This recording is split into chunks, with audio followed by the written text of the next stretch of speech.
Welcome to the stream.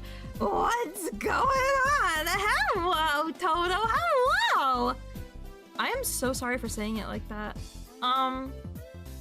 It's fine, I'm sure. Anyway, I am back from the brink. I'm back from the dead. Wanna know why? I figured out what was wrong with my PC. I figured out what was wrong. What was causing all the lag. I learned it. My dad even said today that I did a good job researching it. So my brain is, my ego's kind of inflated. My brain is kind of large. I don't know if I can relate to you guys anymore. But yes, we're back. Do you want to know what the problem was? The problem with my PC was that I was leaking memory. My PC, anytime I would do anything, it would be like maxing out my computer's memory. My computer, I'm just gonna dox dementia PC. Yeah! Oh shit, she has confidence. Get it now. Stop it. This is rare. This is rare. Please let me just have this. Please.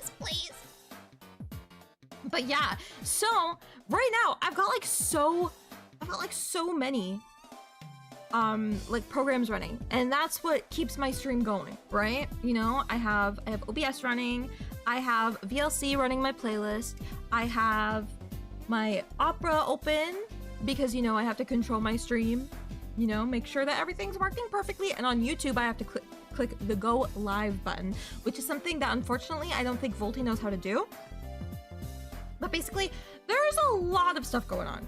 There's a lot of stuff going on the PC, right? To be able to stream. And then on top of that, a lot of the time I have to run a game, right? So I was noticing it with my video editing programs. Like, they would lag out my entire computer. And I'm like, well, why is that? Well, my video editing program wouldn't give me a clear answer about that.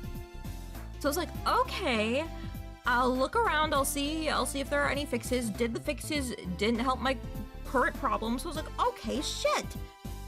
And then I tried one of my more lightweight video editing programs, like the one that I used on my laptop back when I was streaming on my laptop, right? And that gave me a warning. It was like, hey, save right now. You don't have enough memory to edit this. And I was like, memory? Okay. And then I ran with that. I'm like, okay, I just installed a new SSD. And now I'm having memory issues. Why is that? And then I learned that it's like, hey, you should like check your BIOS. Check your BIOS to see if it's working, right? Check it. And so I did. And it turns out that my BIOS on this SSD and everything on this computer, it wasn't updated since 2021. And it's 2026! So I finally got my dad earlier today. I grabbed him at a good time. I always forget. Whenever my dad's downstairs, I always forget to ask him about things like this. So I asked my dad and I was like, hey, can you help me with this thing?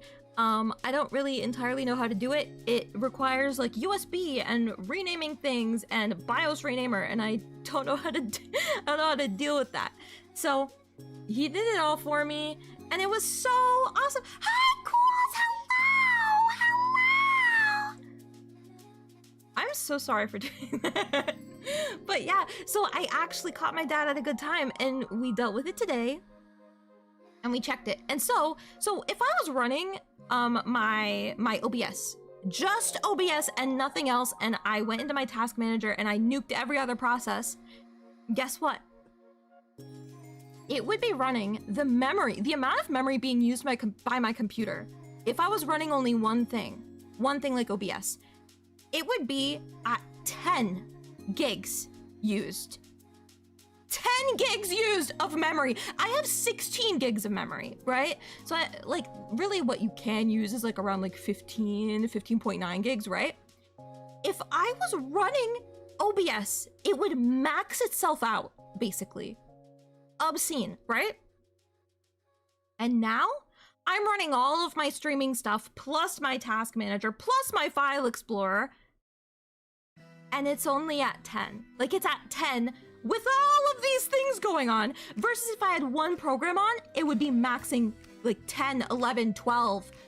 I saw it at 13 at one point. What the fuck? What do you mean?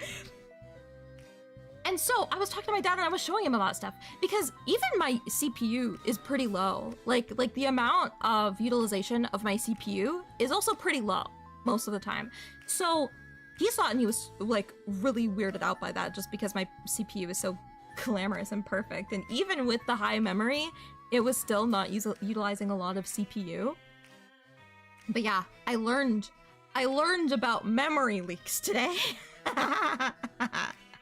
Interesting. The greatest technician that ever lived also just had a customer bring in a PC with the same problem. Well, check their BIOS.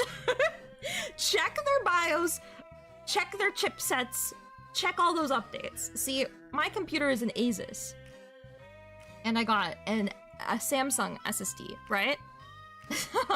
So, my old SSD was one of those, like, because I bought this PC pre-built from like Canada Computers. So normally they don't get things that like the public has access to, so I wasn't able to get an SSD like my old one. So I went to Samsung. My dad went to Samsung. He was like, this is gonna have a lot more support for like the layman, so for you. So I'm like, period, we love that. I'm stupid. Period, we love that. I'm dumb. But I don't know. I had a sneaking suspicion that it was a BIOS thing too, because I had seen it referenced at like on like one of the weird things. They were like, yeah, like flash your BIOS, and I was like, what the fuck does that mean?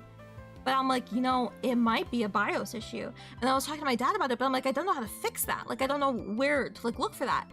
Found out what I needed to do, looked for it, found it, and I was like, hey dad, can you help me with this? And he was like, you did good research. I'm like, fuck yeah! Because my dad, like a lot of what my dad did, he was like an IT guy, right? So a lot of what he used to do, and a lot of what he does now, is like researching problems to solve them. So I'm like, wow. My dad complimented me? That's crazy! Canada Computers bitching, oh yeah, oh yeah! Canada Computers, my ocean. Canada Computers, my OCL, yeah.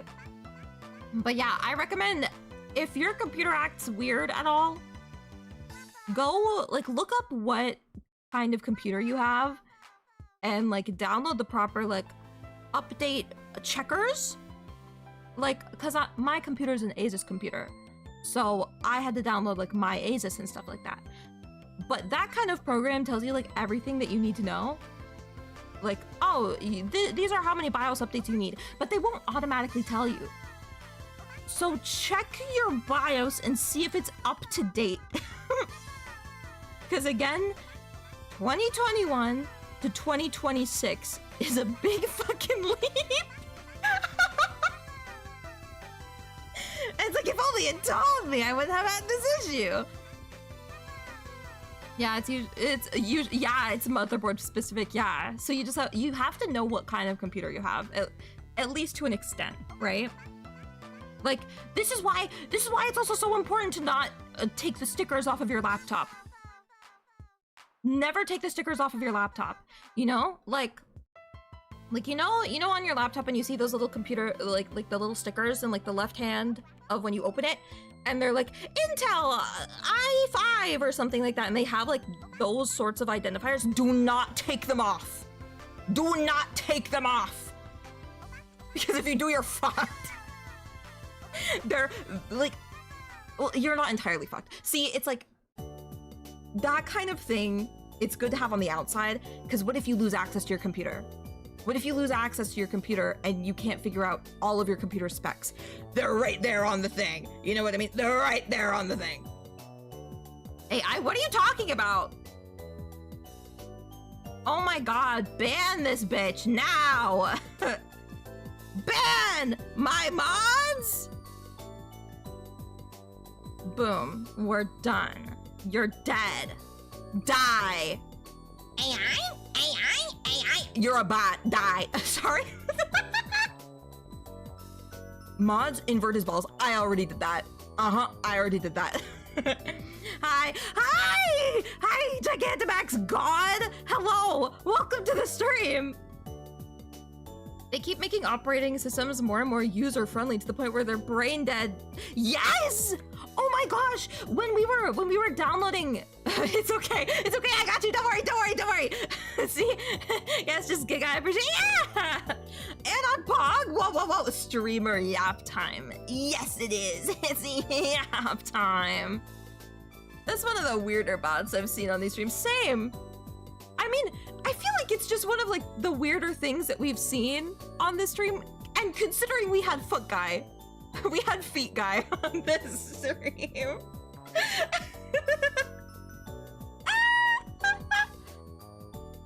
But yeah, when I was downloading the BIOS for my computer, Feet Guy mentioned Pog. But yeah, when I was downloading the new BIOS, like my dad and I were just sitting there and we were waiting for it to like, you know, download and update and stuff like that. And we're like, it's taking so fucking long. And then it's like, you look at the Eufy BIOS and it's like, there's so much shit on it. Like there's so many like bells and whistles and like colors and pictures and blah, blah, blah. It's like, can't we just have like a normal shell? You know? Can we have a normal like prompt? Add-ons and the first thing I hear is Feet Guy. I'm sorry. We had a bot join the stream and I was like, wow, that was weirder than when Feet Guy joined. And started talking about like, do you show feet? I have a simple question. What's your question, Giga? What's your question? I'd love to answer it if I'm able. Again, I don't know. I'm a little dumb. I'll never forget Feet Guy. Same. I mean, he's on the year, the 2025 year in review. Feet Guy was your fault 1000%. That is true. I did have on Twitch the tag attached to my stream, feet, because somebody told me that it would get me traction, and I mean it did, but gave me a guy in my chat going, talk about your feet. Do you show feet? So Feet Guy will go down as a staple I sadly missed. It's not sad. You're lucky you missed it. You're lucky you missed Feet Guy, okay? Do you know anything? Do you know any online jobs or anything? Oh God. Here's the thing. I wish I did. I wish I did. I heard about a website, but I don't know if it's like local, so I don't want to dox it if it is. But brother, Giga, I'm in the same boat. I'm a Canadian VTuber, right? And a lot of Canadian VTubers that I've seen love to make fun of this aspect of our lives. Because in Canada, it's really difficult to get a job right now. Like, it is the most horrible thing. I think I've sent in over 1,500 applications, right? But it's like, every time you see like a Canadian VTuber, they're like, why are you a VTuber? And it's like, cause I'm unemployed. Like, why are you a VTuber? I'm like, I'm unemployed. Also, it's fun, but I'm unemployed. But yeah, oh, I'm a Filipino last one. Oh, see? I don't know a lot about like online jobs, because again, a lot of the websites where it's like, look for remote work, they're always like super local. So I don't really want to dox myself. But if you have any skills like video editing or doing art in some way, or you know, like doing like 3D, anything like that, anything that you see as like a hobby, you could even use your voice and stuff like that.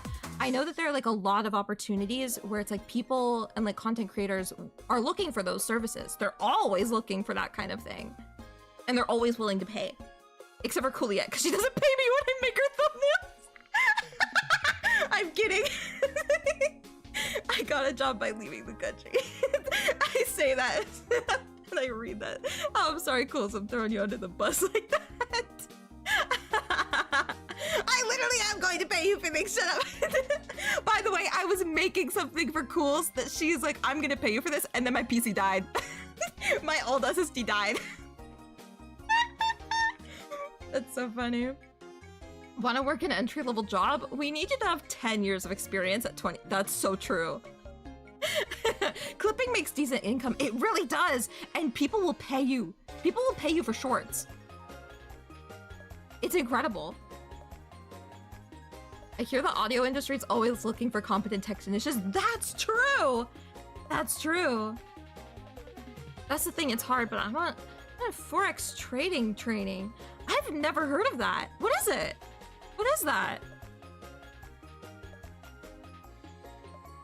So I guess I can use your stream to announce that my Donathon rewards are a little delayed.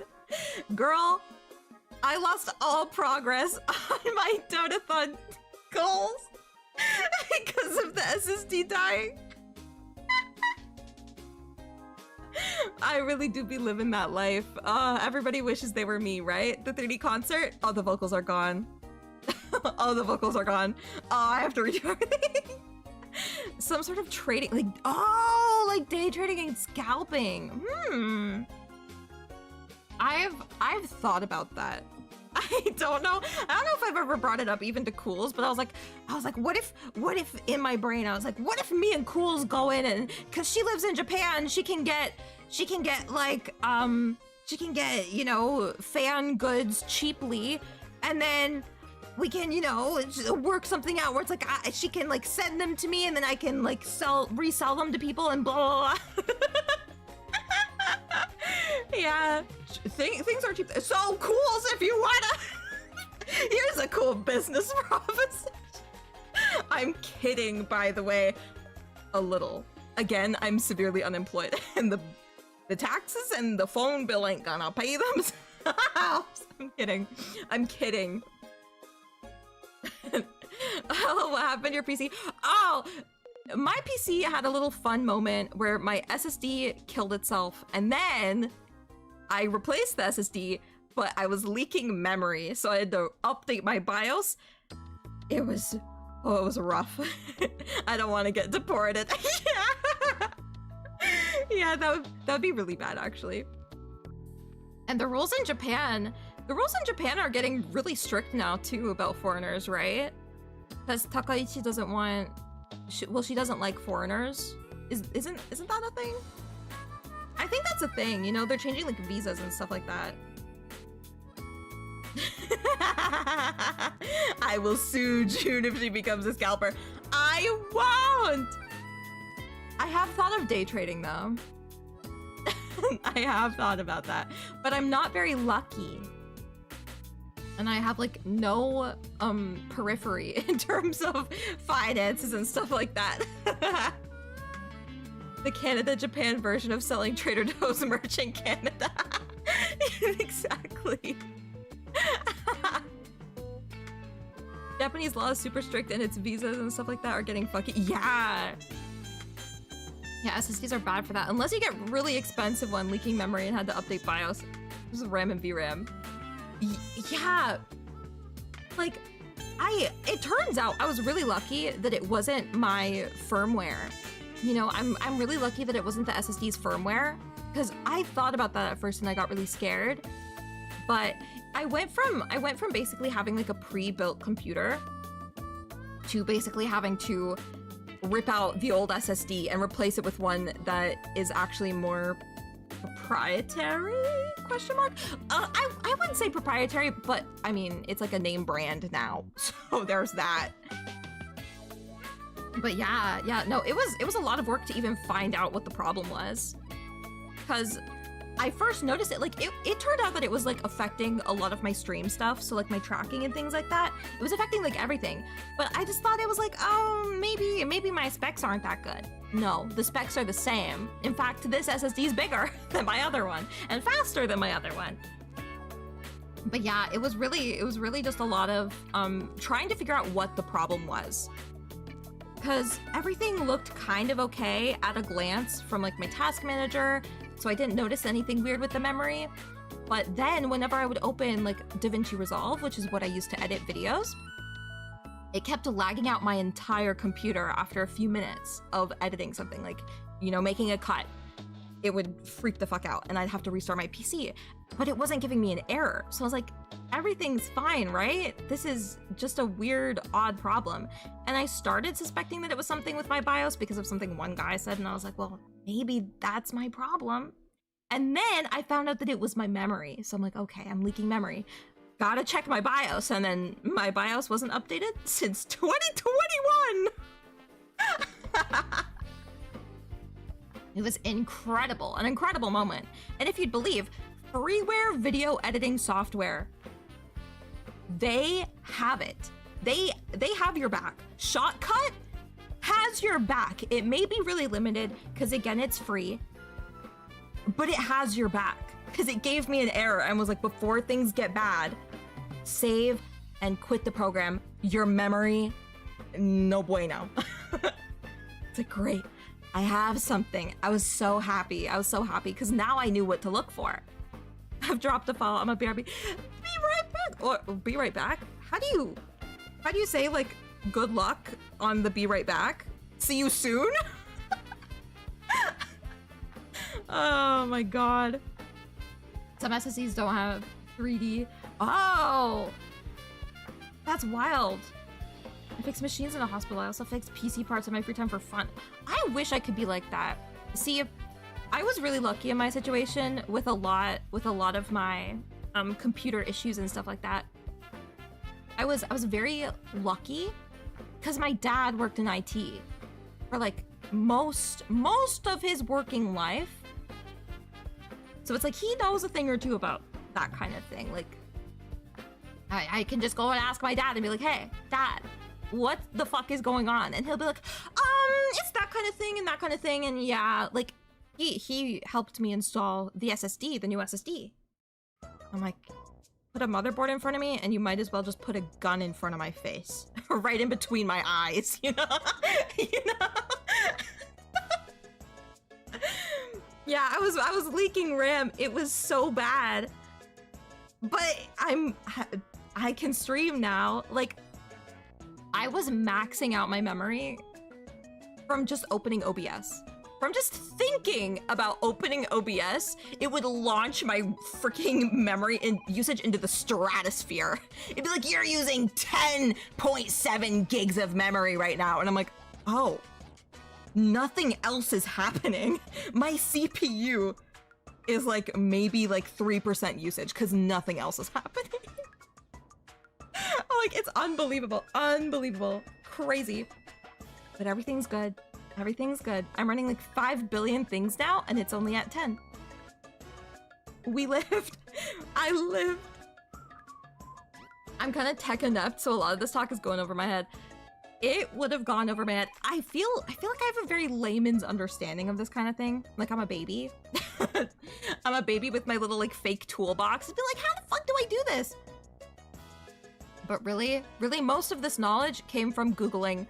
I replaced my SSD and now it's saying that my memory is over capacity. What do? Question mark?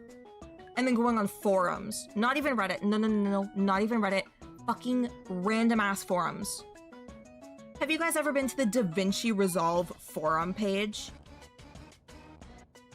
Abysmal formatting. Like, wow.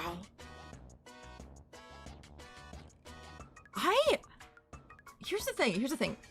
I'm not that big of a fan of like Power Rangers and stuff like that. I feel like tokusatsu shows, there's like a barrier. It's kind of like watching a 4Kids show and you're not mentally prepared for it. You know? Like, wow. It's crazy, right? But I always admire the people who do like, you know, like the Sailor Moon TV show or like Power Rangers. Because like they have so much fun with it. I wish I had that much fun with shows. Instead, I watch Revolutionary Girl, Utena, and Sonic X and say that they're the same show. Because they kind of are. You need more RAM, not more SSD storage. Yeah, it auto defaults to dumping it into the SSD. Yeah! Like, my VRAM is pretty good, actually. It was really the memory. Because as soon as I updated my BIOS, and I didn't do anything else, I didn't try any other fixes, I was just like, it's gotta be a BIOS thing. So we updated my BIOS, and it was fine. Thank you! It's so crazy. It's so crazy.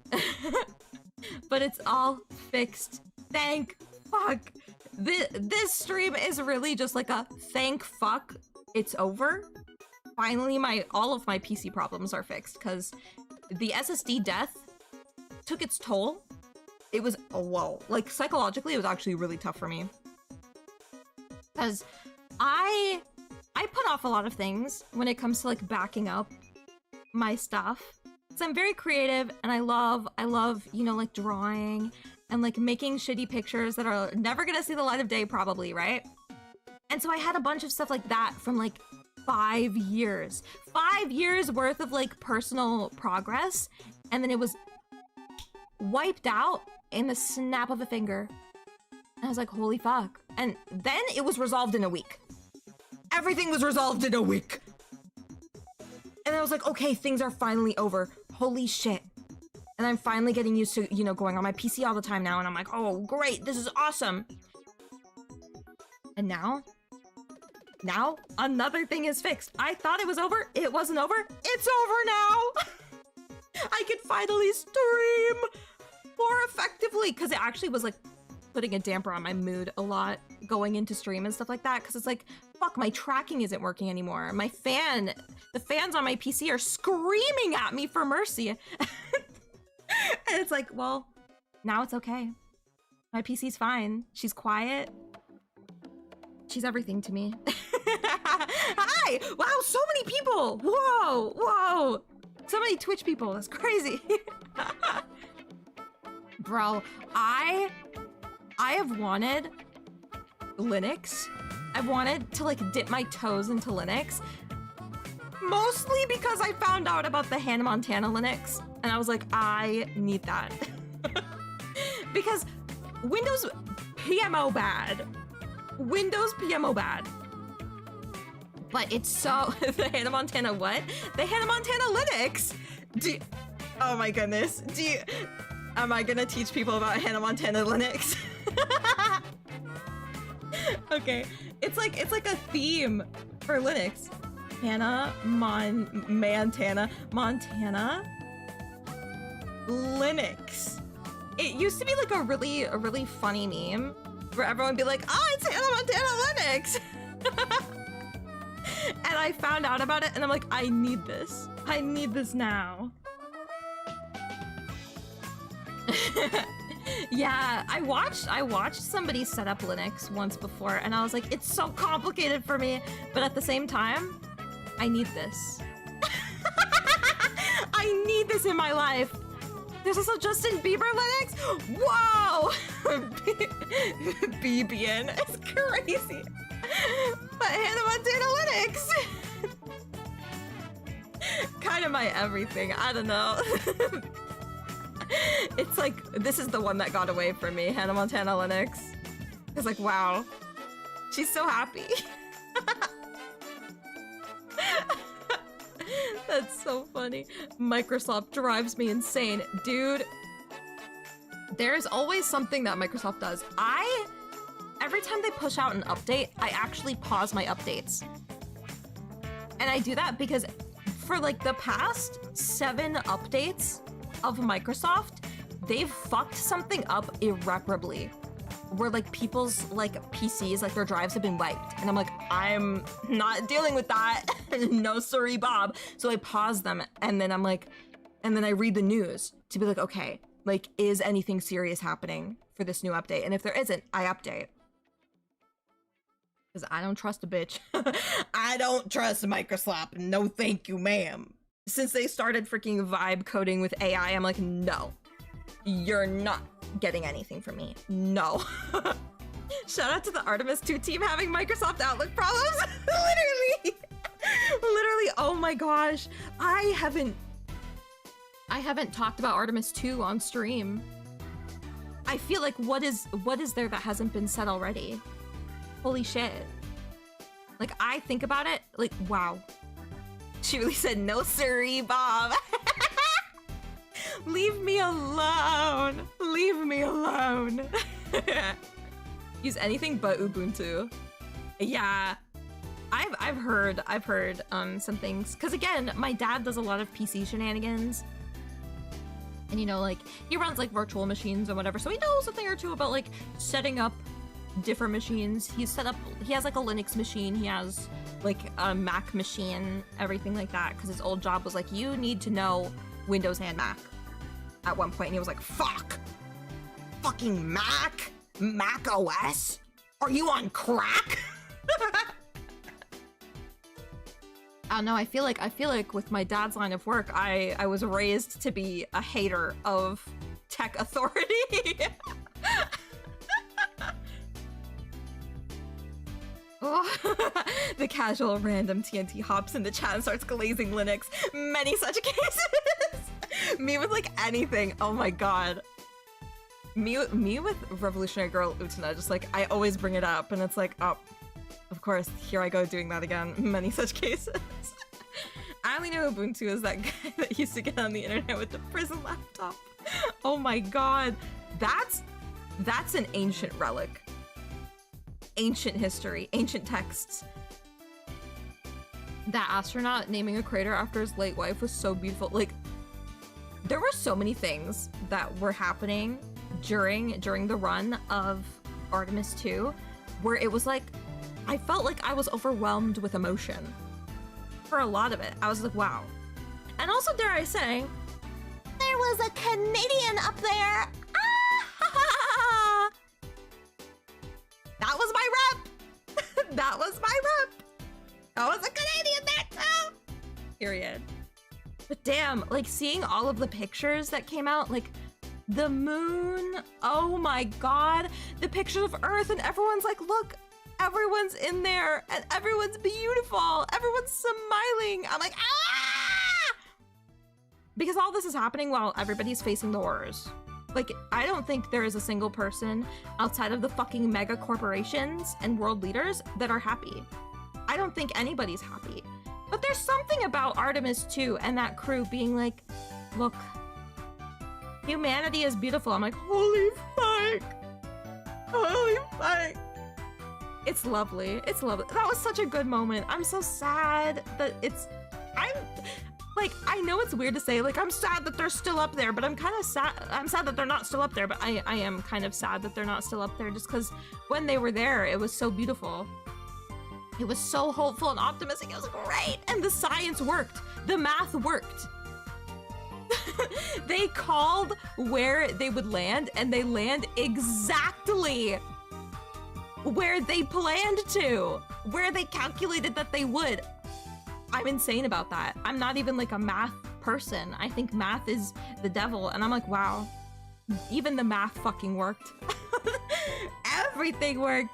You see the race on the ISS to see who could be the furthest from Artemis? Yes! Oh my god! Like, that was so lovely. And then when they would post like, oh, the Artemis crew woke up to Pink Pony Club today, I'm like, oh my god. They're just like us. They're just like us. They're blasting Chappie Road. They're blasting Chappie too. It's so funny. I never thought I'd be moved by astronauts, but it is a cool distraction. It is incredible. Yeah, but it really does also feel very distracting. I feel like anytime there's something good that happens in the public eye and in the public consciousness, lately, especially like in the past few years, it has felt very much like I shouldn't feel happy because there are worse things going on, and being happy is like implying that you're being distracted. You know, you're getting the keys jingled in front of your face, right? It feels kind of like you're being cheated. So then when you turn around and you look at the rest of the world, and then you feel like such a joy about Artemis and thinking about Artemis a lot, you're like,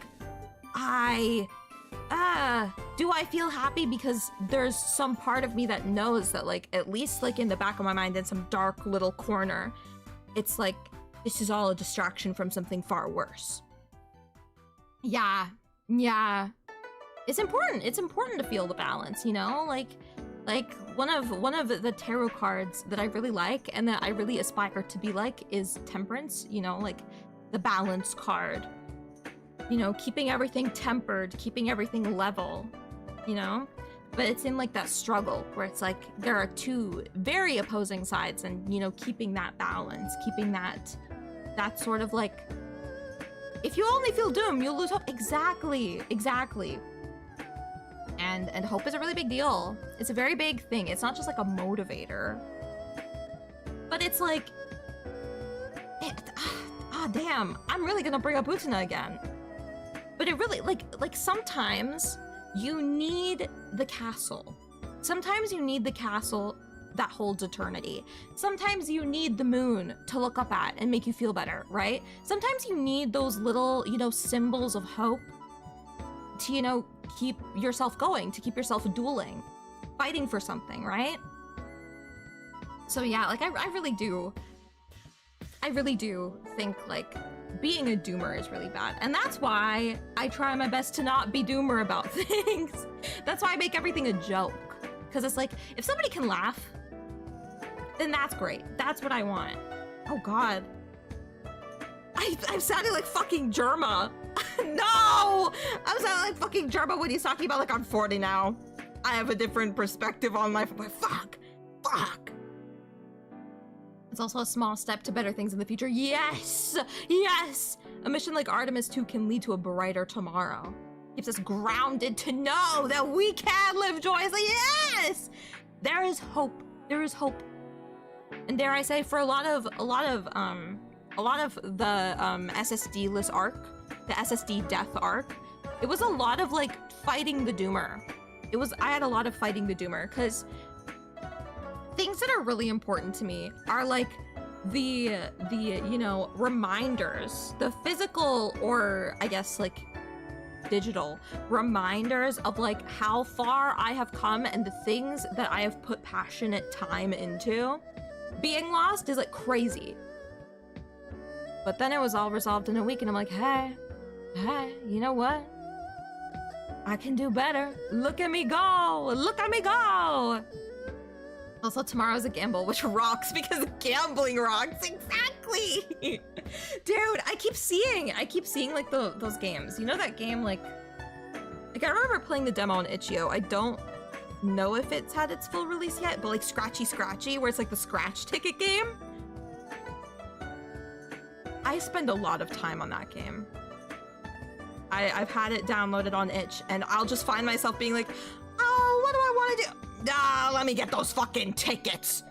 Let me fucking gamble. Let mama gamble. She needs the scratchy. The moral of the story is gambling is cool, and you should all try it, kids. Exactly. Gamble. You can gamble with your life, you know, Russian roulette. You can do anything. I know Cool's ears perked up when gambling was mentioned. She is a gambler, isn't she?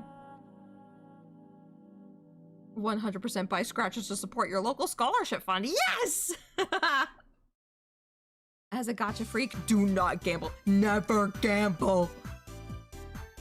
Like, I'm a Yu-Gi-Oh fan.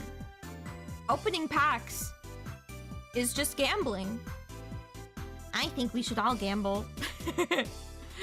Oh, I can't do gachas. I feel like a lot of modern gachas, actually, I should say, they never feel fair. You know what I mean? Like, I get it that that's the point, is that they're not supposed to be fair. But I feel like if their rates for getting good characters or characters that people would want are higher, if the chances to get them are higher, then more people would buy into the gamble.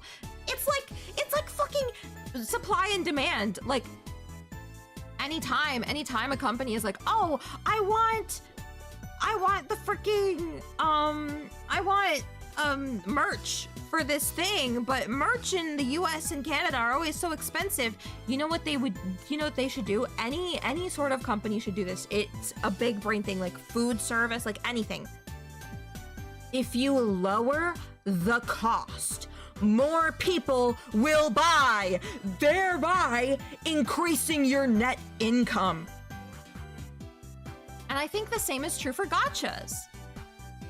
If you lower the price of the gacha, or you raise the rates of the gacha, more people will buy into the gacha. It's a genius thing. It's genius. Are you answering PC questions? Me, no, not really. I'm celebrating that my PC problems were over, and I was telling everybody how I fixed the particular issue. Oh. Like, those 2 games were ruined by modern gacha games. Yeah. No, I end up just stopping playing entirely a lot of gachas. Like, the Hatsune Miku rhythm game, part of it was the gacha, but part of it was also the fact that when I got a new phone, I didn't get a headphone jack. So if I don't have a headphone jack, I either have to play a rhythm game out loud, or I have to configure it with my Bluetooth. Neither of which are good. So I don't play it anymore. It was a good rhythm game though. And the gacha was cute, but again, it was kind of evil. It was really, really evil. But you know, we do what we can. We do what we can with what we have. Let me read. I feel like I missed some stuff a little bit ago because I wanted to talk about Artemis. I wanted to talk about Artemis a little bit. Oh. Okay, I'm pretty sure if I had my tarot read, at least one of them would be the tower. You know what I'm thinking? You know what I'm thinking about? And I don't know if anybody's entirely interested in it. But again, it's something that I'm passionate about, so I'd like to do that. But I feel like it would be interesting. Or when I move, I want to do another donathon, just for like upgrading a lot of my setup and things like that. So like getting a new keyboard that doesn't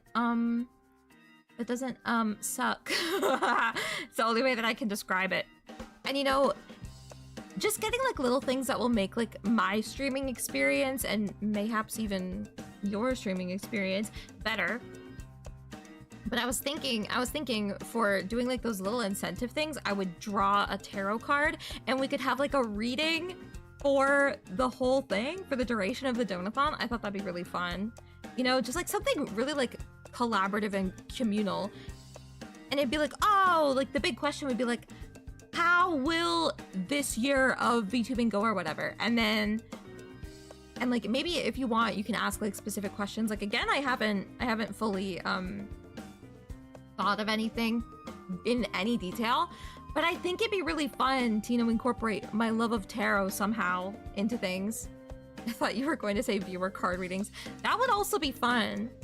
You know, just something like, oh, just ask me a question and I'll pull a card.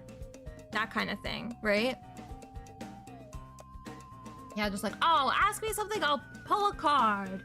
And then the card that you get, I'll interpret it based on your question. And that'd be pretty epic. You know what I mean? I thought that'd be pretty cool. Some games... let me see. Rhythm gaming sucks with no headphone jack. I think the removal of the headphone jack killed my love of my phone. I think it killed the love of my phone. Whenever I use like my Bluetooth headphones, it is either because I would normally use wired headphones for this, wired earbuds for this to like sleep, or when I'm on my PC, I plug them in. I have wired headphones, but they're Bluetooth, but they're wired. I use them like they're wired. Oh, don't even get me started on the jack removal, dude. With the jack removal, when that happened, my brain was like, oh my god, you're jacking me off. What is happening? You're no. Okay. That reminded me of something. That reminded me of something bad. I've been playing a lot of DBD lately. Dead by Daylight. I've been playing a lot of that lately. And whenever I get like upset at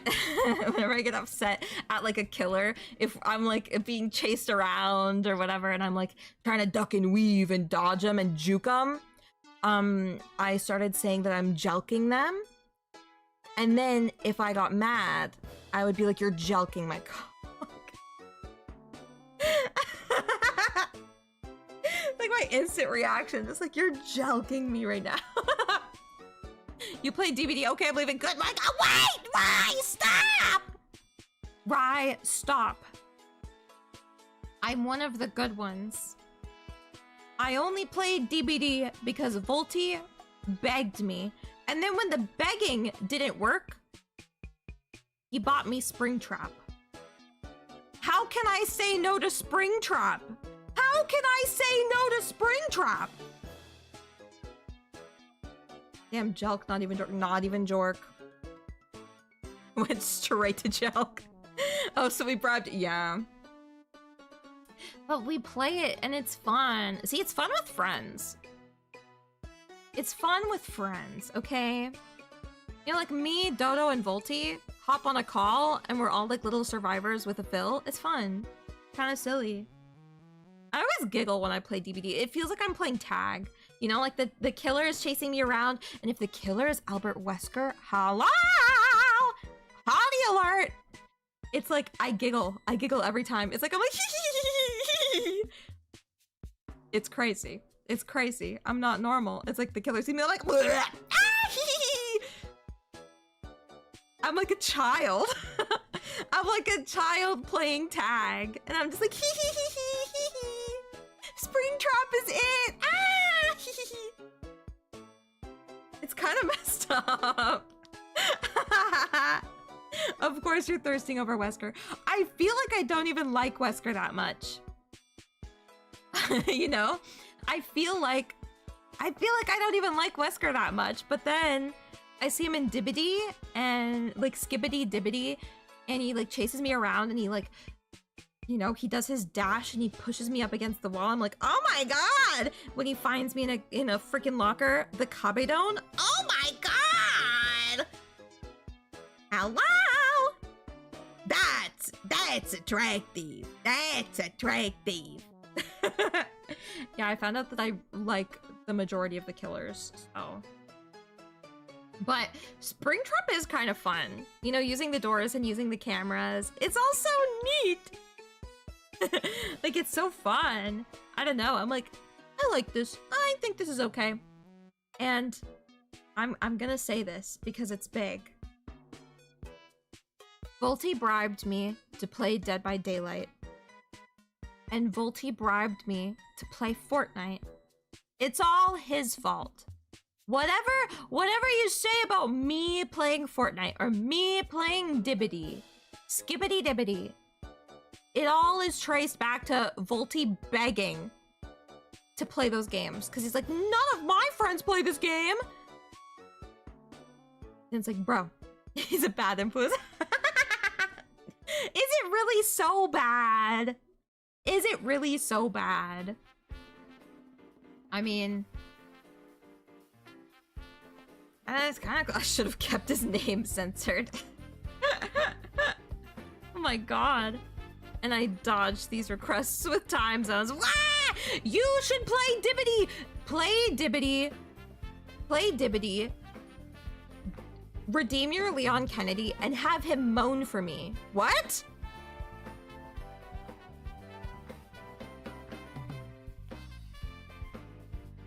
Who said that? Who said that? Who said that? What? Oh, June my yellow! What the heck? Why would you say that? Hold up. He's moaning for me. Okay, that's fine. Freaky June, stop! No! No! Here comes the PNG scapegoat. Stop! You're mean! You should play whatever brings you joy in this world of despair. Exactly.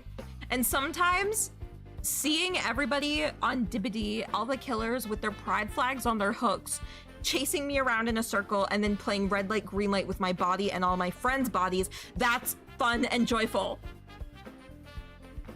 That's the tea. Next, he'll get you to try heroin by putting it in the Yu-Gi-Oh! GX plastic bag. That would happen, actually. I feel like that would happen. We both know Ojunma Yellow only exists as your scapegoat. No. it's not that Ojunme Yellow is my scapegoat. It's more like, I guess I'm Antihime Mia and Ojunme Yellow's Choo Choo. That would probably be the most apt thing. It's the truest representation of myself that I bury and hide. The masculine urge to work on my drawing ability to make Freaky June a reality. No, please, no! Don't make me freaky! Make me, pretty. I'm already pretty. How can I ask for literally what I've got right now? Hi, Random TNT! Thank you for being here! Thank you for being here! Was fun. Good to meet you. Meat. Get it? Like meat like flesh, and I'm digital tech. Haha. Oh, I'm so funny. Oh, I'm so funny. It needs to be that one manhwa panel with the guy with the wide-ass smile. No! Wait.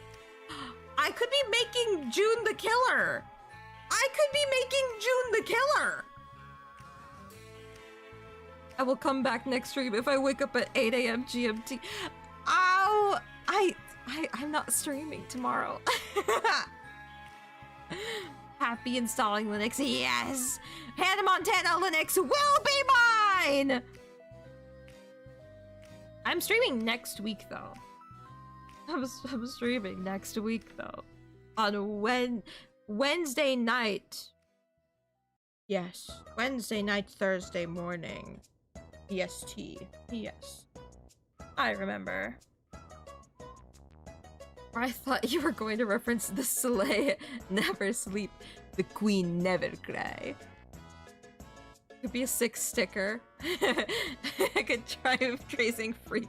Now why? Why? I'm not that freaky.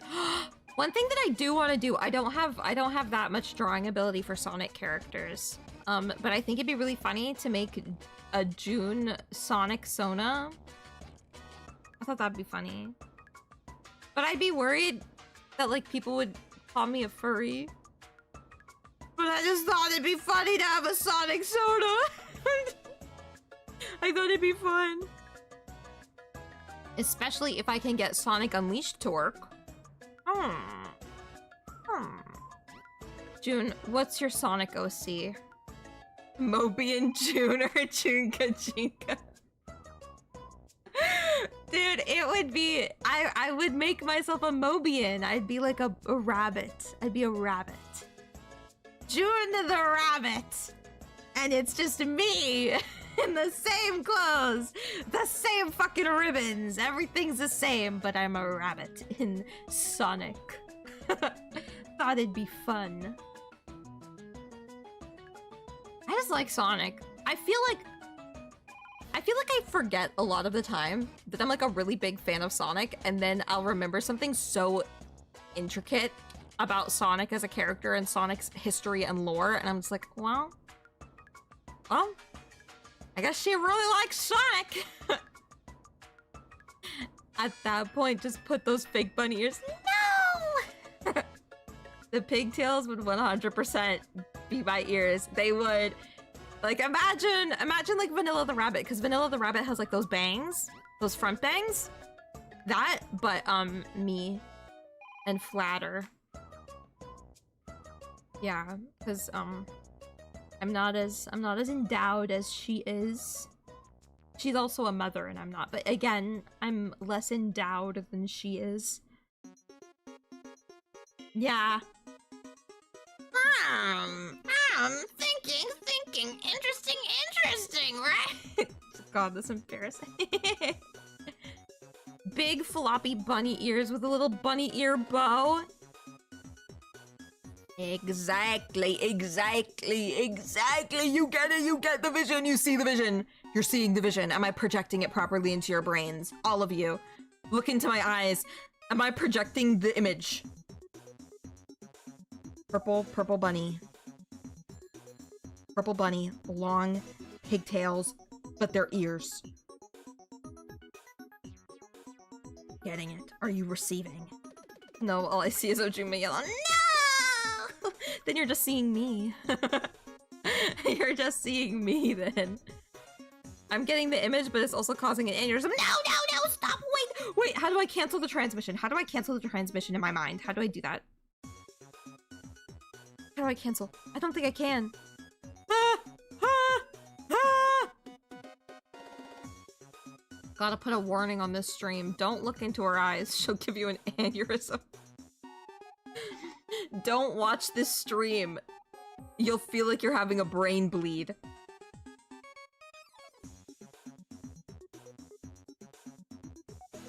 Drops to the ground in the Yamcha pose. No! Too late. Already playing Polly to make Ojuma King. No! It's Ojuma Queen. Actually, it's Ojuma Monarch. Ojuma Queen. Get on my level. I don't know why I moved my head like that. Get on my level. Get on my... She's not okay. I'm sorry, it's still making me giggle. You're blue on my lap. Oh my god, I blew myself? Why are you blue? It's just fucking Breaking Bad. Why are you blue? Except why am I blue? Am I blue? Da-ba-dee-da-ba. She's blue for an amazing reason. I'm blue? I'm blue? No!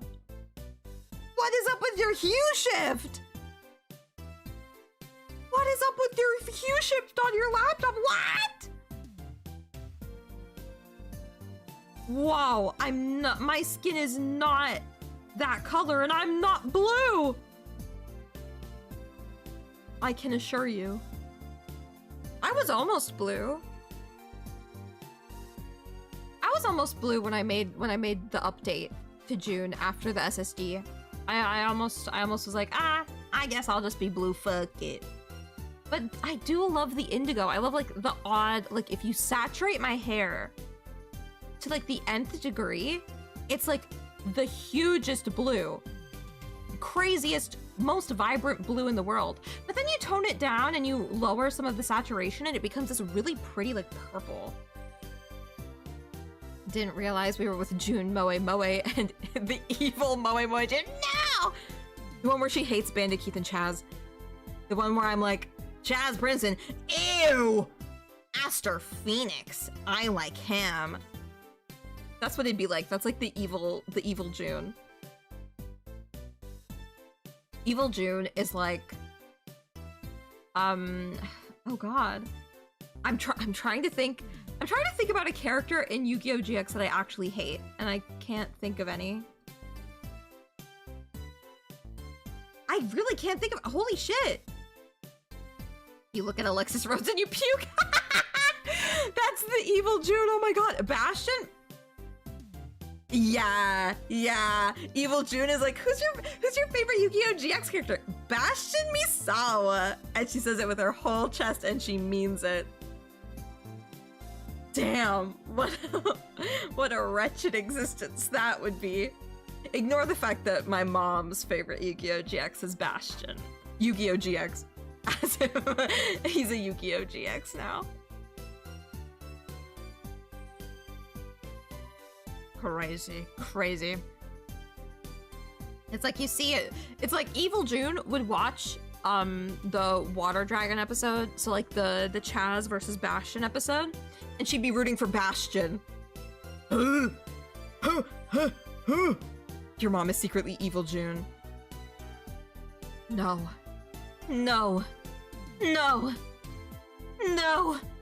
That's not true. That's a lie. No. Bastion got 99 decks and not a single combo under 4 cards. Literally, what was up with him? I don't understand, bro, actually. Search your feelings, you know it to be true. But I don't want it to be true. I don't want to look into this black mirror and see my mom. want to see Moe Moe Mama like this. No. I'm back now. Welcome back. Welcome back.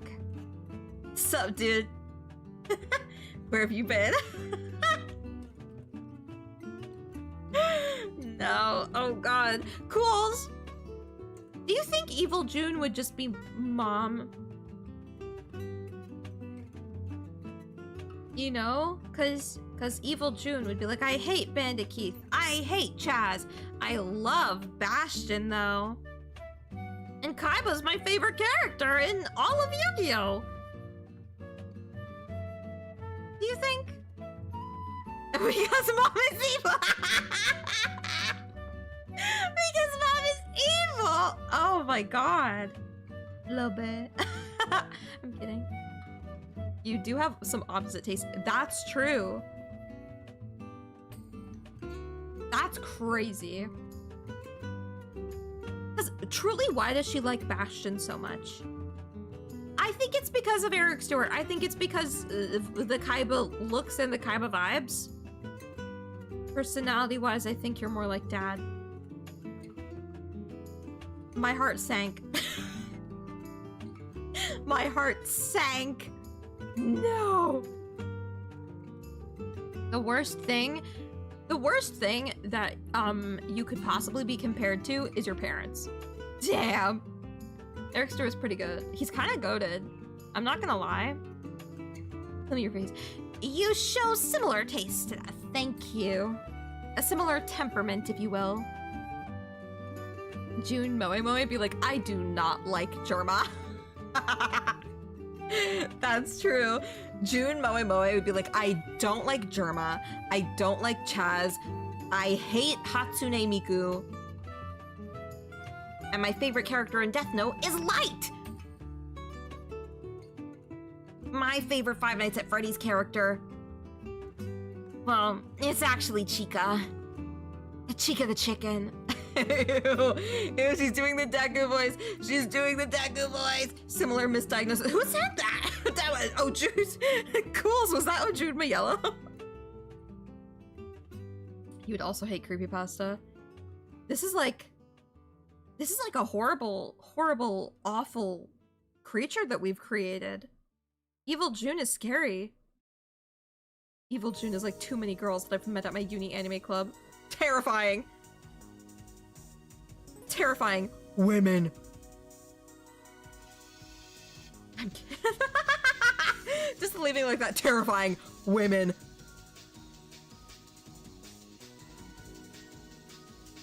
Every time I see a girl. Ah!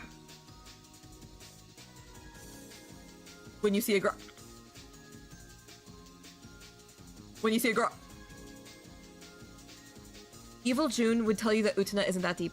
Evil June would say that the worst character ever in the world to ever character was Antihime Miya. That's like the most evil, horrible, reprehensible, depraved thing that you could possibly say. That's like villain shit. Women. Dude, anything Leon says in RE4. Women. I can't believe these people use toilets like normal humans. Whoa. Women scare me, so I play Crystal Beast to surround myself with more men.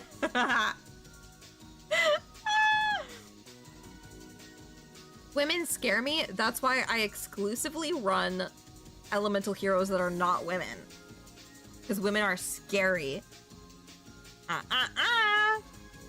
No girl is entering my deck, if you know what I mean. Whoa. That's a little great. I'm so scared that somebody's gonna see this out of context. It's like the worst thing. The worst thing. If this was taken out of context, fuck. Canceled for saying all of the things that Evil June would say. That's horrible. Notice how most of the evil decks in history feature women. You know what's a really evil deck? And I'm not meaning it like evil as in haha evil, I mean really evil. Trap Tricks. trap tricks are evil because why are you portraying young women like that? Young girls. Whoever mains trap tricks, I don't trust you. Evil June does think that Coolsville sucks, but then she gets taken out of context saying that Coolsville doesn't suck. Like the clip gets edited. Because they're Chris Hansen as a Venus flytrap, literally. A terror. A chill runs down my spine anytime somebody's like, trap trick support! I'm like, no! Leave those girls out of this now! I am an ally to all women. Yep. To be fair, the trap tricks, they do that to kill and eat the guys who want the trap tricks cards. That's true. But the fact that the trap tricks cards are mostly wielded by those same types of guys, it's like, no! No! Yeah. Yeah, no, it's actually, again, evil that trap tricks was such like an easy and accessible deck to use. Because I remember when Rosemi Lovelock of the Needy-san GEN would play Yu-Gi-Oh! And she would use trap tricks. Whenever she would play Master Duel, she'd be like, yeah, here's my trap tricks. Because early game, it's so easy. It's so easy to deal with, you know? But it's unfortunate that the art on the cards are freakish and strange and odd and weird and no good. And the fact that they're all associated with holes, no. No, it's not lost on me. And I wish that it was. It's not the card's fault. Oh my god, can she speak? It's not the card's fault. Creeps are also illiterate. That's true. That is true. I feel like we should be teaching, like, Yu-Gi-Oh speech. You know? We should be teaching people how to properly read Yu-Gi-Oh effects. That's the real tea. Okay, what is wrong with the frog? Are you talking about Ojunma Yellow? It's Ojama Yellow, but it's me. It's me. They're still so easy to work for people. Thankfully, lesbians saved the trap deck image with Labyrinth. Yes! Yes, they did! Anytime the lesbians get into gaming, they make it a much better experience. Dead by Daylight. If you see a killer with the lesbian flag on their hook, you're in the clear. They are nice and they are chill and they're also good at the game. Because they are them. I mean, she or her. They are them. They are them. Yeah. Yeah. They are them. Speaking of pronouns. That's a crazy thing to say. Speaking about pronouns.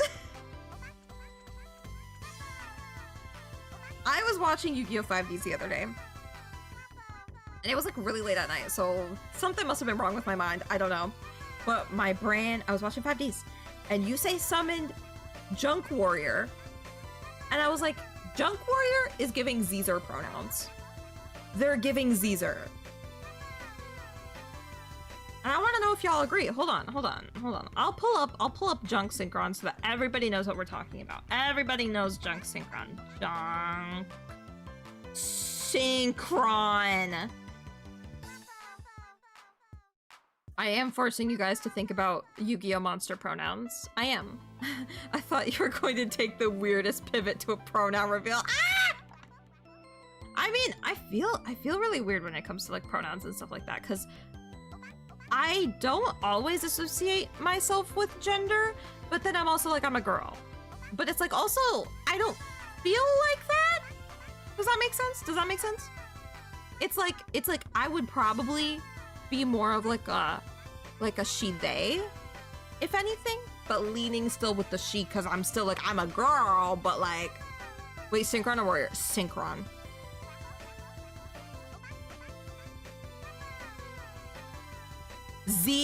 Zer.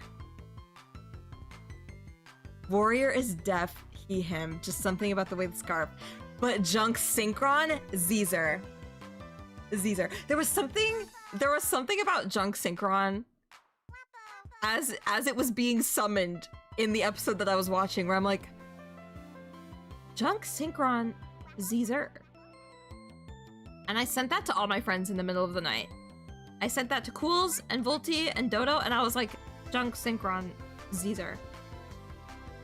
I'm receiving the communications from the stars, from anything. I'm getting the vibrations.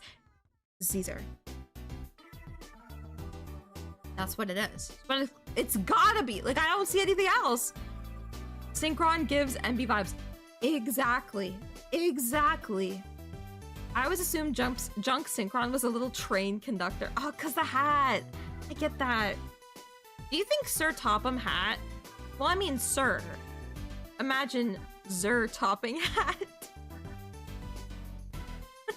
Zer Topham Hat. That's so stupid! Ah! That's the dumbest thing I've ever said in my life! Like, imagine Sir Topham Hat's pronouns. Zer Topham Hat! Why am I like this? They vamping hat! Holy shit! They vamping hat. They topping hat.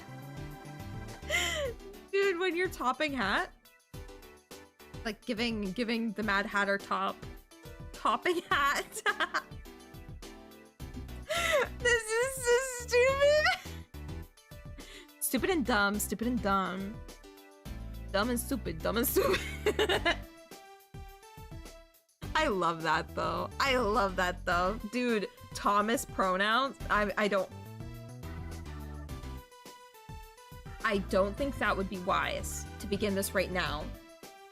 I need different background noise of what is going on. Well, Zer Topham Hat exists. They vamping hat. But I feel like I kid Thomas pronouns as the inventor of pronouns. Hi, Sarah. Hello. Welcome to the stream. I'm not talking about Sir Topham Hat's pronouns. John pronoun. I need more brain cells to do Thomas the Tank Engine pronoun vibes. I know, and I'd feel bad. I'd feel bad going all in on Thomas cast pronouns because Maximum Volti is like the arbiter of Thomas the Tank Engine lore, and I feel like he would be sad if I were talking about Thomas and he wasn't there. Especially if we were discussing the different characters' pronouns. But I love Sir Topham nouns. I'm jumping his nouns. Thomas the Tanky.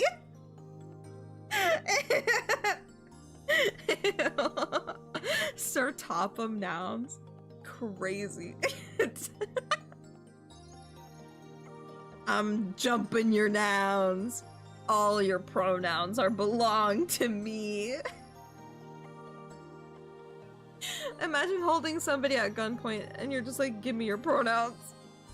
Dropping, give me your pronouns.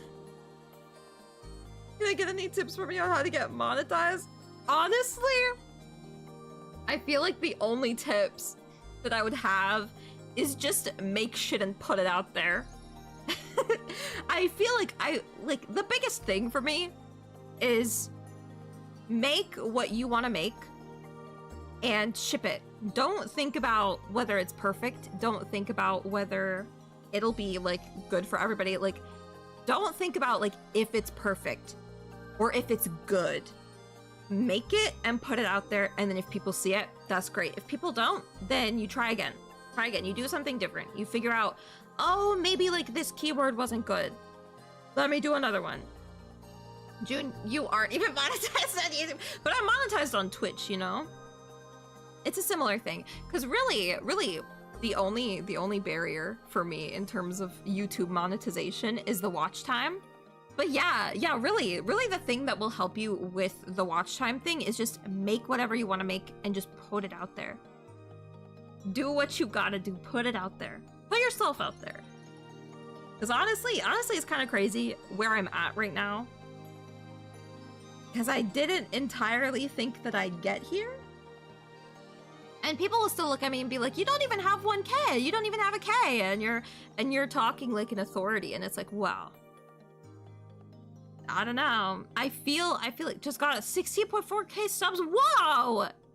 See, like I feel like that's also something that is very much neglected, is that like it doesn't matter how many subs you have, it's really about like putting yourself out there. Getting the watch time. Getting comfortable with yourself first before anything happens, right? Because I feel like people sense when you're not confident or not good, you know? And especially if you're streaming. If you're streaming and you're not confident in yourself, or you don't, or if you have like a blockage of some kind, it's really just like, can people see that you're pushing through that? If they see that you're pushing through that and it's like an honest effort, then people are going to connect to your content more. Love your content. Thank you. When I say it like that, thank you. Ew. See, I'm not good at accepting compliments. That's my moe. That's my charm. But yeah. I feel like that is just good advice for like anybody though, you know? Like not even in the content creator space. Like sure it works, obviously, but it's like if you're gonna do anything and if you have any passion for something, it's really just making earnest endeavors. Make earnest endeavors. Put things out. If you like it, if it's your idea, you gotta go. I thought you were gonna say, it's my moe, it's my June. Do you guys remember Ariana Grande's Black Scent? That reminded me of one of Ariana Grande's old Black Scent moments. When she was in an interview and she saw this, like, a childhood photo of herself where she was, like, looking really angry with, like, juice and stuff like that. And then she just goes, that's my cookie, that's my juice. I read it as that. That's my moe, that's my June, that's my cookie, that's my juice. Oh my god. Sometimes I feel like I'm the only person that remembers that. Low-key, it would work as a catchphrase. I think it would work. Like, again, the reason why I do, like, you know, moe June, like that whole thing, and then I still can't get past the barrier, like, my psyche can't handle it. If I were to go, like, here to make your day great, moe June! Because, like, that's technically the catchphrase. That's technically the phrase. But sometimes I think it's cringe, so I don't want to do it. But it's like, that, like, my whole name and everything originated from, like, oishiku nare, moe kyun! Like, the maid cafe thing that'll make your food taste better or whatever. Like, the magic spell that makes your food taste better. So it's like... So it's like, I'm always embarrassed whenever I say it, but it's like, you know, I feel like we should have more catchphrases. We should have more catchphrases at this channel. It's my moe, it's my June. June it up, I don't fucking know. The way girl grew up in Boca and tried to pull that at times, I know. Dude, sometimes I get scared because I grew up in a neighborhood where I'm poor. And everything, I feel like blaming Ojun Mayello is definitely just, what? Ojun Mayello? Who said that? That is one of my things. Oh god, I'm scared. I have a lot of things. And I fear I'll realize and I'll be like, am I that cringe all the time? But I do have a fear where sometimes the mans comes out. You know, the Toronto mans. It really only comes out when I go, holy. But yeah. But at the same time, I grew up in a place where that was normal. I grew up in an area where the majority of my neighborhood was the Jamaican diaspora, okay? Like, The mans. The Toronto mans. Do you not? Oh my gosh, do you guys not know Toronto mans?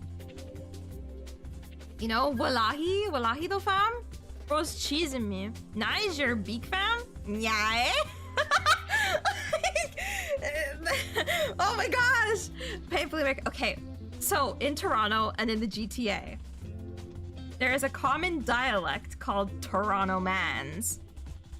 And it's basically just slang and a way of speaking that was built up from, like, I think 3 or 4 different diasporic communities. And I can't remember them all right now. But where I grew up, it was mostly the Jamaican diaspora. Like all my neighbors and stuff like that were like Jamaican. And I remember in the 2nd grade, there was a girl who came to my school, and she was like we were like attached at the hip kind of thing. And she was like from Jamaica, like she just moved from Jamaica, right? So it's like, again, I grew up around like a lot of that, right? So it's like you adopt that way of speaking, but then it's also a part of man's. It's a part of man's, right? So man's is basically just like, you know, it's the dialect. I've heard about this, but I never knew what it was called. It's Toronto mans. I mostly know it from Quebecer streamers shitting on that accent. Oh my, well, it's because they're from Quebec, okay? I hope you know, whenever I shit on Quebec and whenever I shit on like any other place, it's like a joke. Wagwan fam! Konnichiwa wagwan kuroski-kun. Minna slimes. Wallahi though? But yeah, like French, like a lot of the joke in Canada and Canadians, but in Canada is like making fun of Quebec. Being like, Quebec, the people from Quebec, the Quebecois are mean. And, you know, if you've ever been to Quebec, they are kind of mean. And if you know the politics within Quebec, if you move to Quebec and you do not speak French, so if you're from anywhere else in Canada and you move to Quebec and you like openly do not speak French, or they like weasel out that you don't speak French even though you're speaking French to, you know, like assimilate into Quebec, they, oh my god.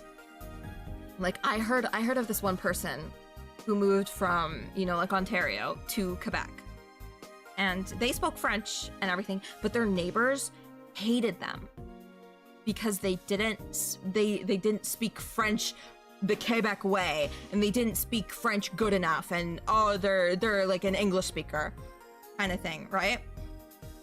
And I remember there was one time where like they set fire to their porch. Like, I feel like anytime you hear about something like I wouldn't say like a terror attack, but you know, like if you ever hear about something that's like I don't know how to describe it, but it's just like, oh yeah, it's because the Quebecois hate English speakers. Like they hate the rest of Canada. And the big joke is, oh, they're the separatists, the Quebecois. So like anytime you vote for the Bloc Québécois, you vote for them leaving Canada and separating and stuff like that. It's crazy. The Quebec politics are insane. But you know, a lot of Canadian streamers are also, you know, like Quebecois, like they're French Canadian, and they're very nice. So again, it's not all Quebec people, it's not all of the Quebecois, but it's quite a few. And I know a lot of people who like they're like, I don't want to give the Quebecois the respect of saying Quebec correctly, so they're the Quebecers kind of thing. Like, but I feel like we do it in more of like a joking way in my family. But yeah, it's kind of crazy. One of the Quebec streamers was talking about leaving Quebec to get away from the French craziness. I feel like a lot of the Quebec laws, like Quebec specific laws, do get a bit out of hand, because in Quebec, I don't know if you know this, but it is illegal to have English on your signage.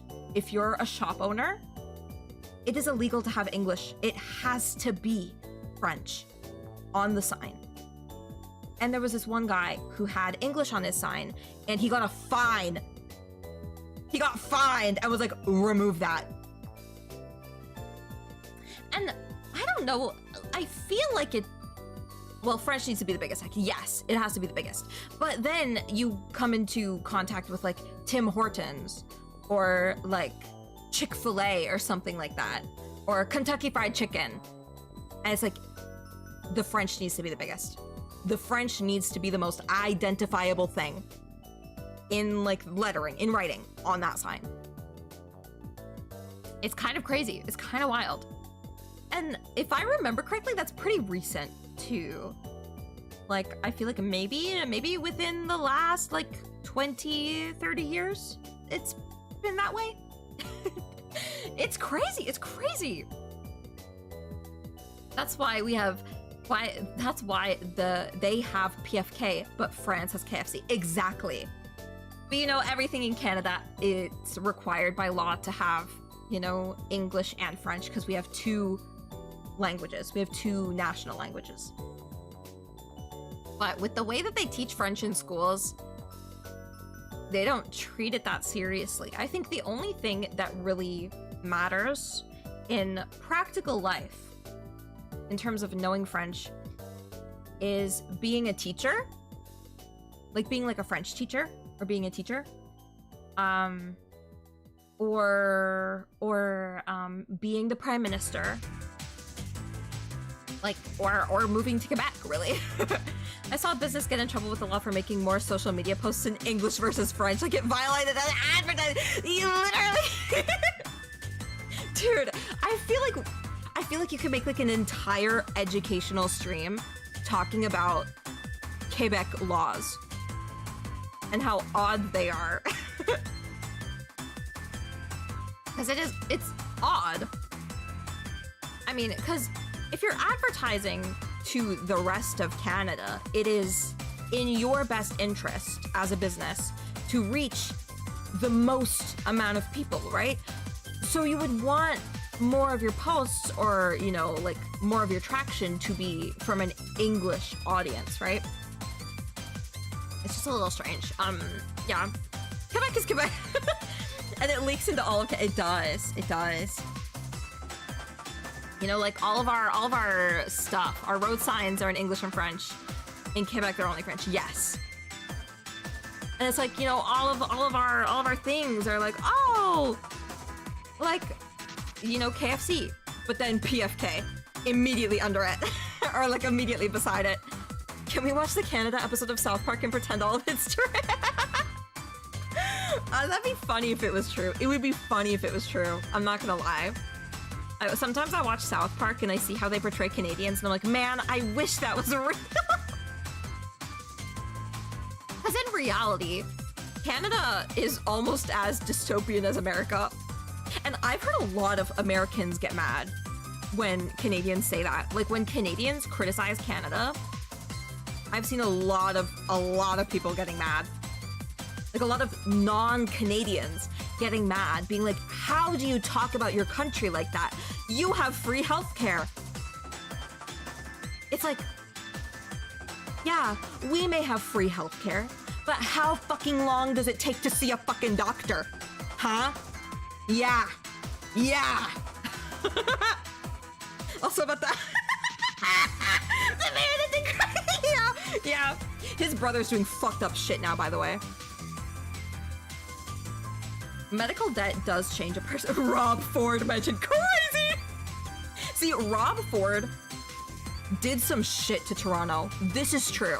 I think any politician does whack shit wherever they are. They do shit that is so against the people. The Fords are insane. Because Doug Ford right now is doing heinous shit and licking the boots of corporations, being like, I think it's okay if Loblaws charges more for other people than other people and other places. I'm sure that's totally fine. You know, like, the profit margins don't lie. It's good for the business, right? Anyway, I'm not mad. I'm furious. But I feel like my stream is not the place for that. I'm here to make fun of Canada, not talk about real shit that's happening within my community, basically, because it's my place, dude. Toronto bound, you know, it's my thing. He's letting them do selective pricing, and can I just say, I'm gonna keep on this point for a little bit. The NDP, the new leader of the NDP in Ontario, is kinda eating right now. He's eating the fuck up compared to everybody else. Oh my god! Like, I don't know. Like, I'm kind of happy to see the NDP actually do something. Because as a child, when we were doing those things where it's like, oh, you read the information about each party and then you have like a mock election. So you go in and you pretend to vote in the school library and stuff like that. When we did that, I was like, the NDP is so real. And that was like in fucking 2nd grade or some shit like that. Probably not, more like 5th grade actually. But you know, it's like we're too young to actually vote, but they're like, here is the basis of what the party stands for. Do what you will. But again, politicians often don't follow that logic because again, they're always in the pockets of somebody else, right? But like at their core, the NDP has always kind of been like, their platform has always been like for the people. But this is the first time that I've seen somebody from the NDP actually challenge the fucking government that they're supposed to challenge. It's crazy. It's crazy. It's kind of like you wouldn't expect it from the NDP, considering they've been doormats for fucking ever. It's kind of crazy. I don't know. It makes me smile a little bit because it's like, you know, maybe 9 to 10-year-old June is a little bit vindicated. I don't think it's entirely a Mamdani thing going on, but I do see a lot of New York politics stuff, and I'm like, fuck, I wish I were you. Mamdani would have fought for the Science Center. I know this for a fact. He would have fought tooth and nail for that. I know it. I know it in my heart.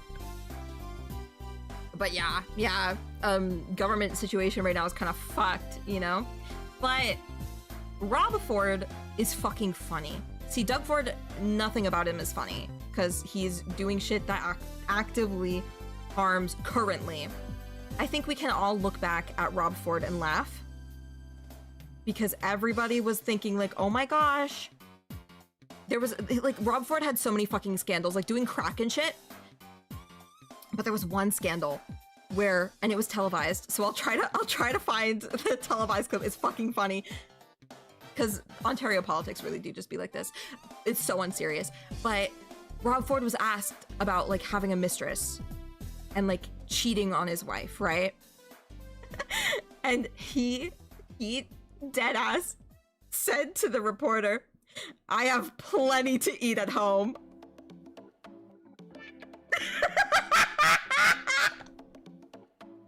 He's like, "You have a mistress. I have plenty to eat at home." Rob Ford was just the mayor. Doug Ford is playing with the whole province. Exactly. But it's crazy. Oh my god. Like, everyone's like, oh my gosh, politics is crazy. Rob Ford was asked if it's true he ate another girl's pussy. Yes. I'm like, and now I need to find this clip. Ah! I dropped something. It's fine. I dropped something from my desk. It's fine. But oh my god, I need to find that clip. Need to. Rob Ford, plenty to eat at home. To eat at home.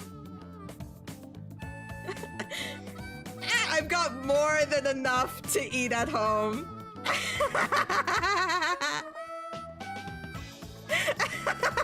Okay, hold on. I'm copying it. It's gonna be in the Discord. It's gonna be in the Discord. I don't know where I should put it. I'm gonna put it in Gen. I've got more than enough to eat at home. It's crazy. I'm holding the numbers. I am holding the numbers. Your numbers are safe with me, right? Rob Ford gives head? Based? Also, bro's dead? Based. I shouldn't say that. I shouldn't say that. We'll see if he really had enough to eat when he comes out with having cancer. Oh my god. Crazy, crazy. Wow, I'm like tearing up thinking about, wow. We live in such a beautiful world, don't we? Where we can have the mayor of Toronto go live on TV, but I have plenty. I have more than enough to eat at home. Because what else do you mean by that? Oh my god, that's like one of the first things that I heard about Rob Ford that stuck in my mind. It's just like he publicly talked about giving it up. Giving it up, no. Truly an incredible state of politics. I miss those days, I really do. Partially because I was a kid, but also because it was funny. Now it's not so funny. See, when you take away the science center, that's when a girl gets mad. That's when a girl gets pissed. That's where you draw the line. I draw the line, I should say. Do you guys know the Science Center? I'll pull up some pictures. Because the Science Center was like a staple of Ontario. Like, you think about Ontario, you think about Toronto, you think about, you know, like public facilities. Instantly what comes to mind in terms of aesthetics, in terms of like everything, you think about the Science Center. The Science Center was so perfect, and I feel like I'm trying to find interior photos because the interior of it is also part of what makes it so beautiful and so perfect, because it was so whimsical. It was so whimsical and fun. I'm trying to find the elevators. But they also did like science school. The Science Center did like science school where they would partner with high schools, and I never got this opportunity. But they would have like moments where it's like, oh, you can have class at the Science Center. And they would give you fun little phones and stuff like that. Okay, this is one of the interior shots of like the anatomy section of the Science Center. And they would have all these really interactive exhibits where you would be able to like touch things, like it was very tactile, right? Like it was so awesome. Because like you would press things, press buttons, look at models and hear people talking about them and like read little infographics and stuff like that. It was incredible. And something about it that I feel like people don't talk about, and it's a reason why I want to find in particular the elevators, because it would take like 8 elevator, not 8, well maybe 8 depending on how low you were going, but you would take like a bunch of elevators down because it was built on a ravine, so it was like embedded in nature basically. And so you would always like look out the windows and you would see like the ravine, you would see the nature, you would be like in it, right? And it was, because it's all about like science and like every area of science, it was really good that it was there in that spot, right? It's like everything just worked so perfectly to make people passionate about the sciences, no matter what science it was, really. So the exterior of it looked like this from like the entrance, right? So there was like a lot of like integrated seating. There, like the subway ran beneath it, so there were like these huge grates that I was really scared of tripping on in like the summer when my family would go. But it's like, it was so fun and so welcoming and so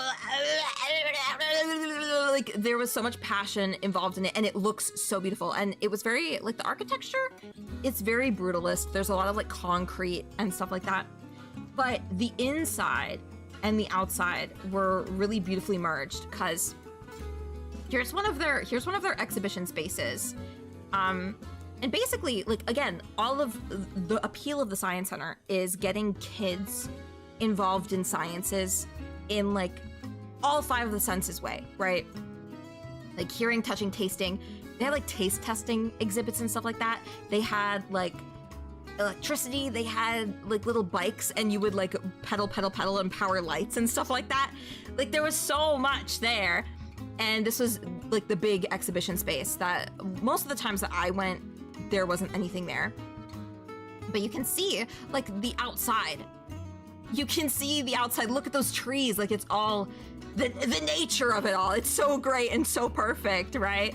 And looking at this picture, I can smell it and I can hear the clack of people's footwear. Imagine Irvin exploring. That would go crazy. That would go crazy. Yeah, I think the reason why Doug Ford was so adamant, because here's the deal. Here's the deal. There was a lot of nuance to this, and it wasn't just Doug Ford wanted to take it away because it wasn't worth anything. No.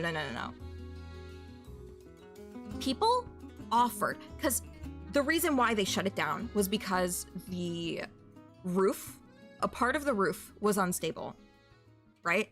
Part of the roof was unstable because it's an old fucking building. It, like, the outside, that roof was just low maintenance kind of thing, right? Like, it, right? But the community, everybody loves the Science Center.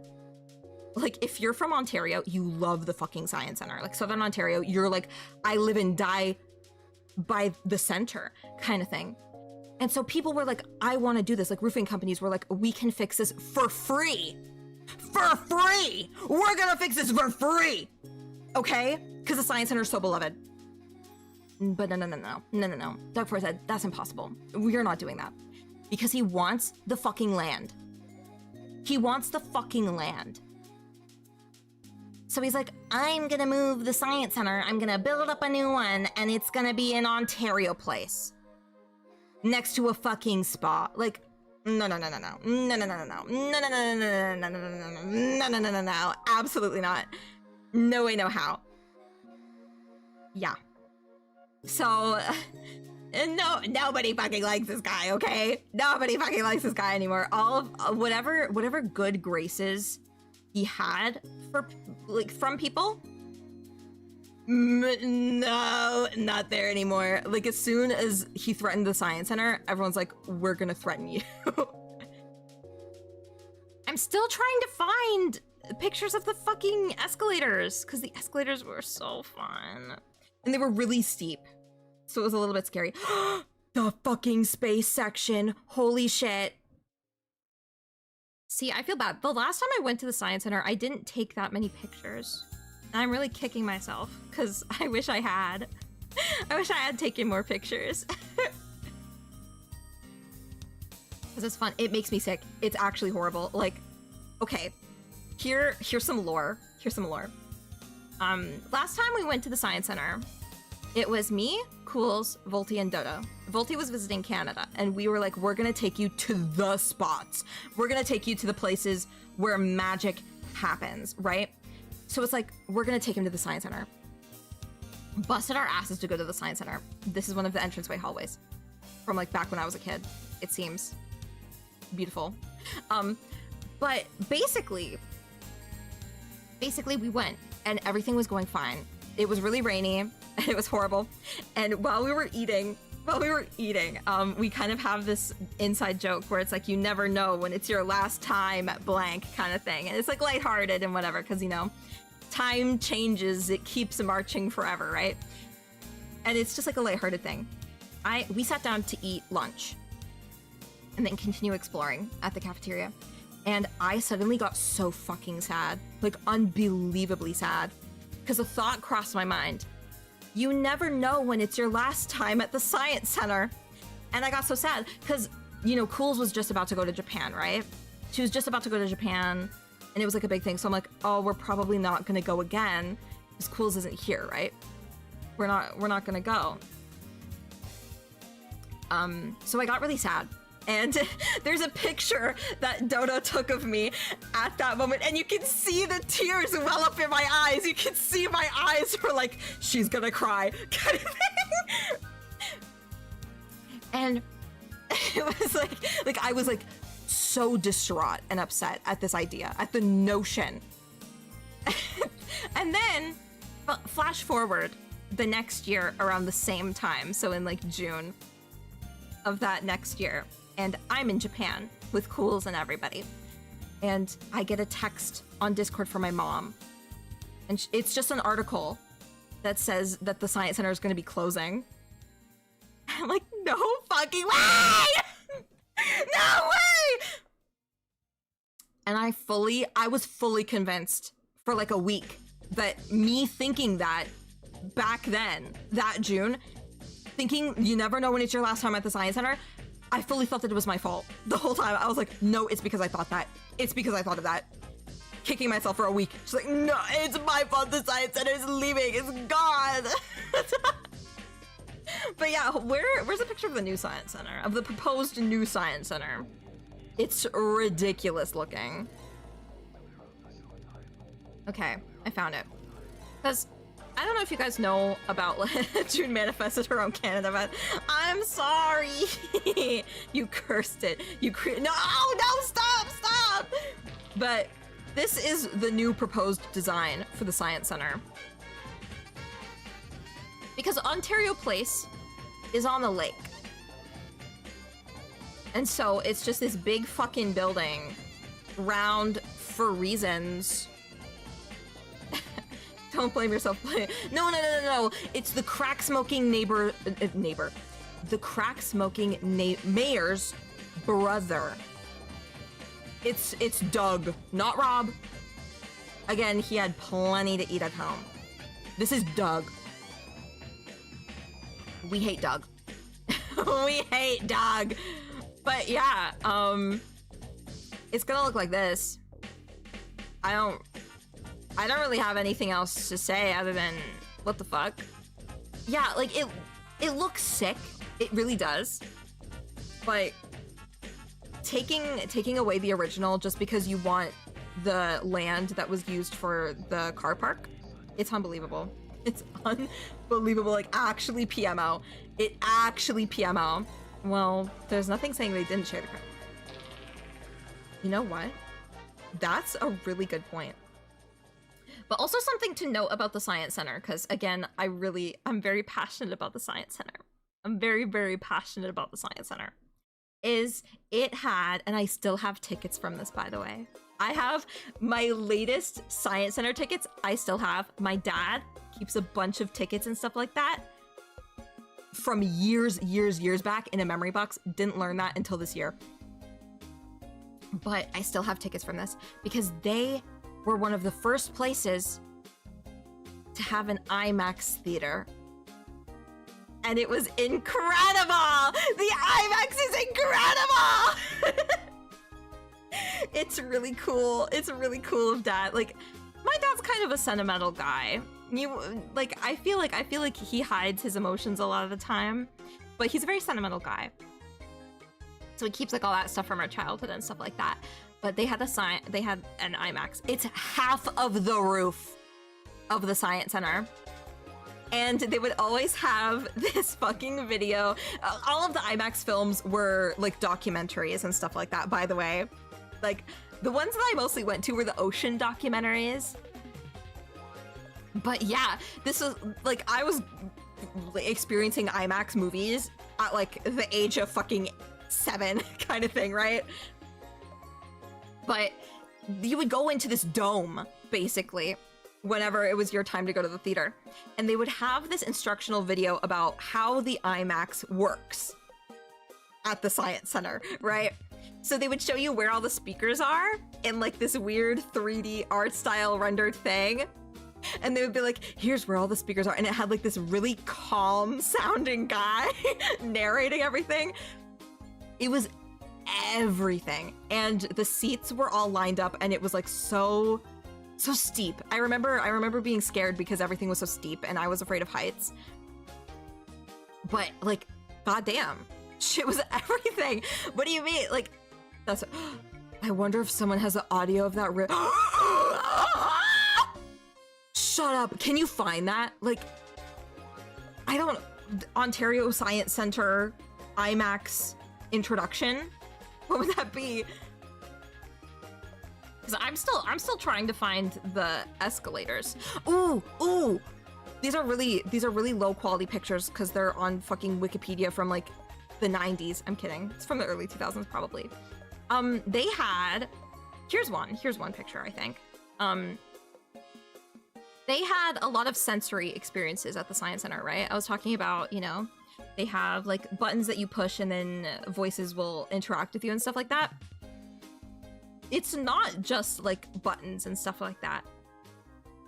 They had, whoa, this is a huge picture. Holy crap. They had an indoor rainforest where they emulated the feel of being in a rainforest. And then at the end, when you like walked through, like you walk by the waterfall and you walk across like a rope bridge and everything's all moist and stuff like that. And you get all sweaty and sometimes you get wet because like the waterfall hits you and stuff like that. It's just like the muggy atmosphere. They just like perfectly made it. And then you would go at the end and you would see all of like, oh, here are poison dart frogs that are, you know, native to these sorts of environments. It felt so big as a kid, and then walking through it when you're an adult, it's kind of sad because it's like, wow, everything felt so big and now everything's so small. Like, I'm so tall now. The illusion's gone, but it's still fun, you know? They also had like a bat cave, like there was like a cave that you could walk through, and a bunch of the kids would like hide in there in the dark, and they would like grab your ankles and stuff like that as you walked through the cave. Like, it was so fun. It was so awesome. Like, I kind of feel bad because I never got to experience like the school, the teaching of it. But just before the rainforest, just before going into the rainforest, you would see the water. It was like a water exhibit before you would go in.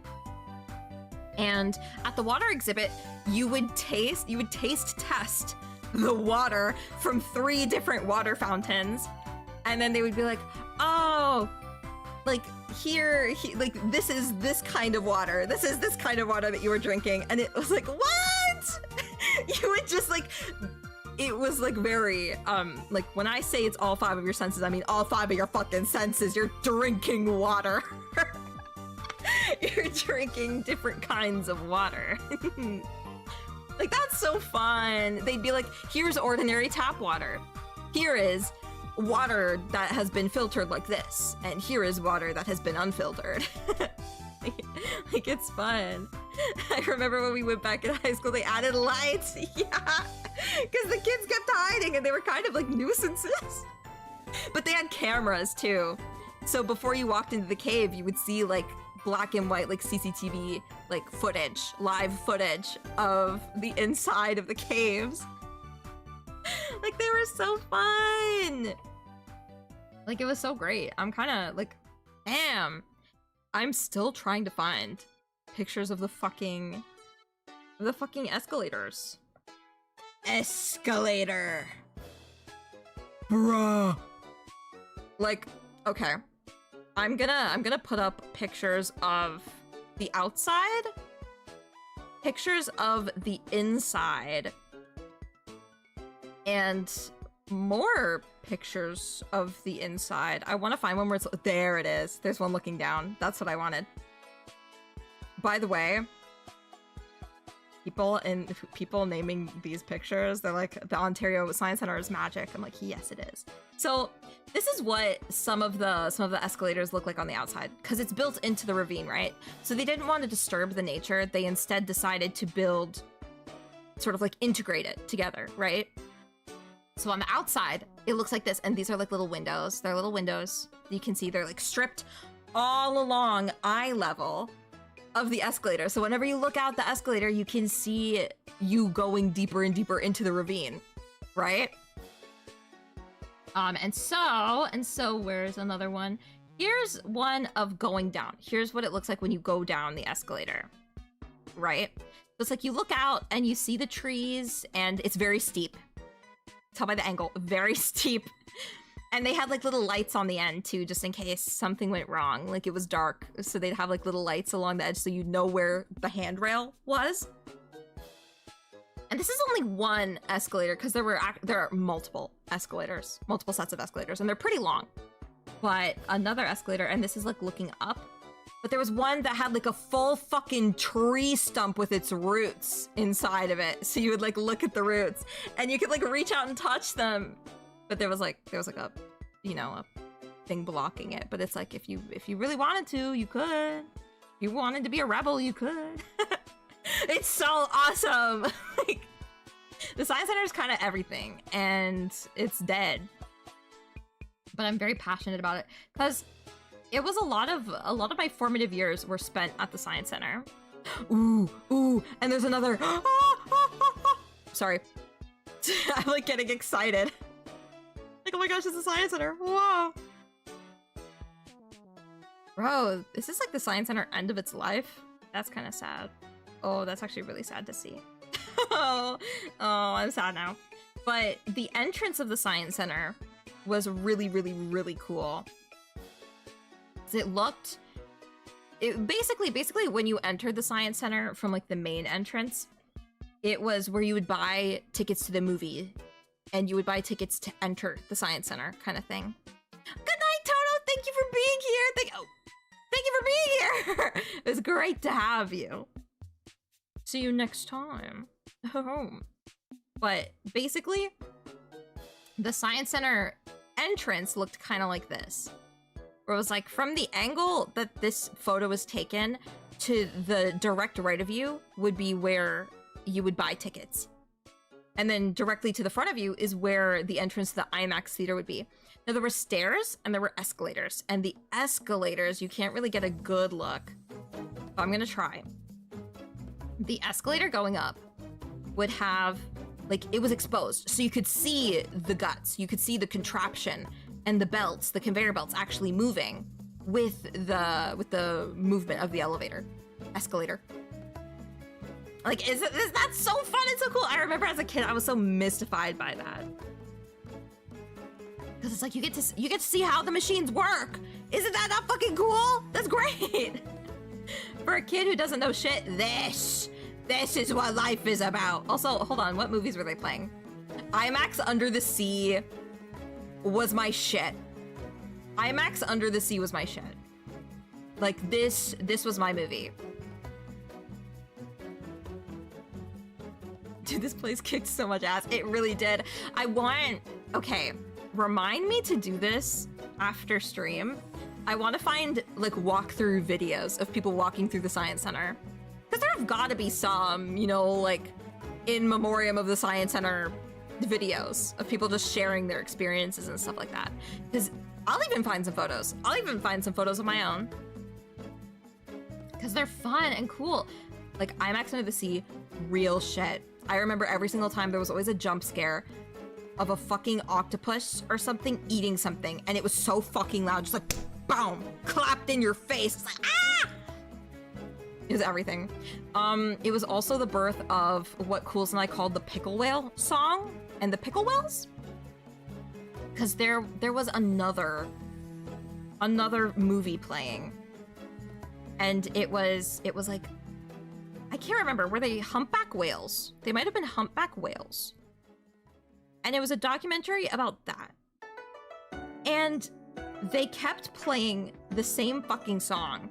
You know, this is gonna be the best day of my life. My life. Ooh, ooh, ooh. This is gonna be the best day of my life. My life. They kept playing that song.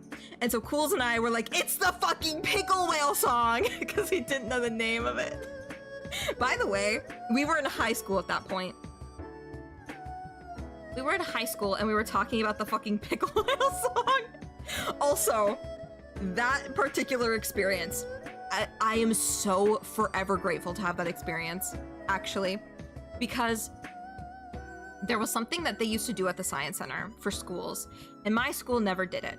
And I was really sad about it. And it wasn't the like teaching science at the science center thing, except I wish I could have done that too.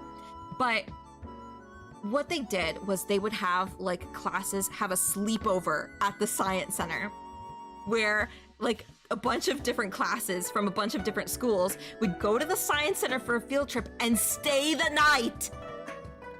You would sleep in the fucking science center. And I always heard about that kind of thing, and I was like, damn, it's too late, but I wish that was me, right? And then, because my mom worked at a school, she worked at an elementary school. And that year, one of the teachers at the elementary school was like, we need chaperones. We need chaperones for staying the night at the science center. We need chaperones. And my mom was like, hey, my husband and my daughters would love to go. And so we went and we stayed the night at the science center. It was fucking everything. It was awesome. We were in to go to sleep. We were in one of the exhibits where there was a lot of people talking.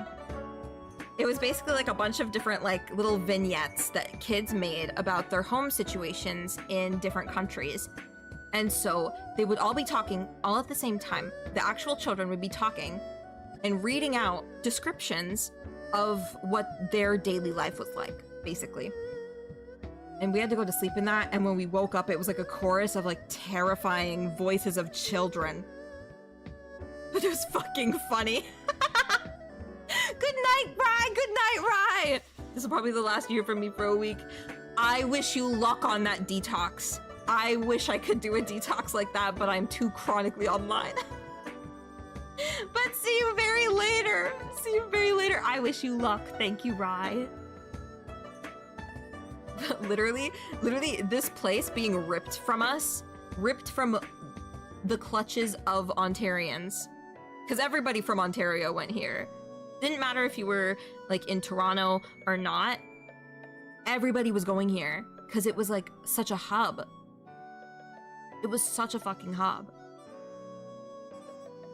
And the fact that it's all for land. Because Doug Ford just loves taking land. He's like, I want the green belt. You know, there's a reason why it's called the green belt. Because we agreed that we would keep it green. And he's like, I want the green belt. My developer friends want the green belt. More housing, less jobs. And the same thing is happening to the Science Center now, because he couldn't get the fucking green belt. He's like, let's go for something else. The Ontario fucking Science Center. It has big parking lot, and we need that. For what? I'm mad. I'm mad. She's angry. She's angry. She's pissed. But there was another place in the Science Center that I wanted to talk about. Just a little bit. Just a little bit. And I don't fully remember what it's like now, because I haven't been a child in a long time. But there used to be an area for the Science Center. Aww.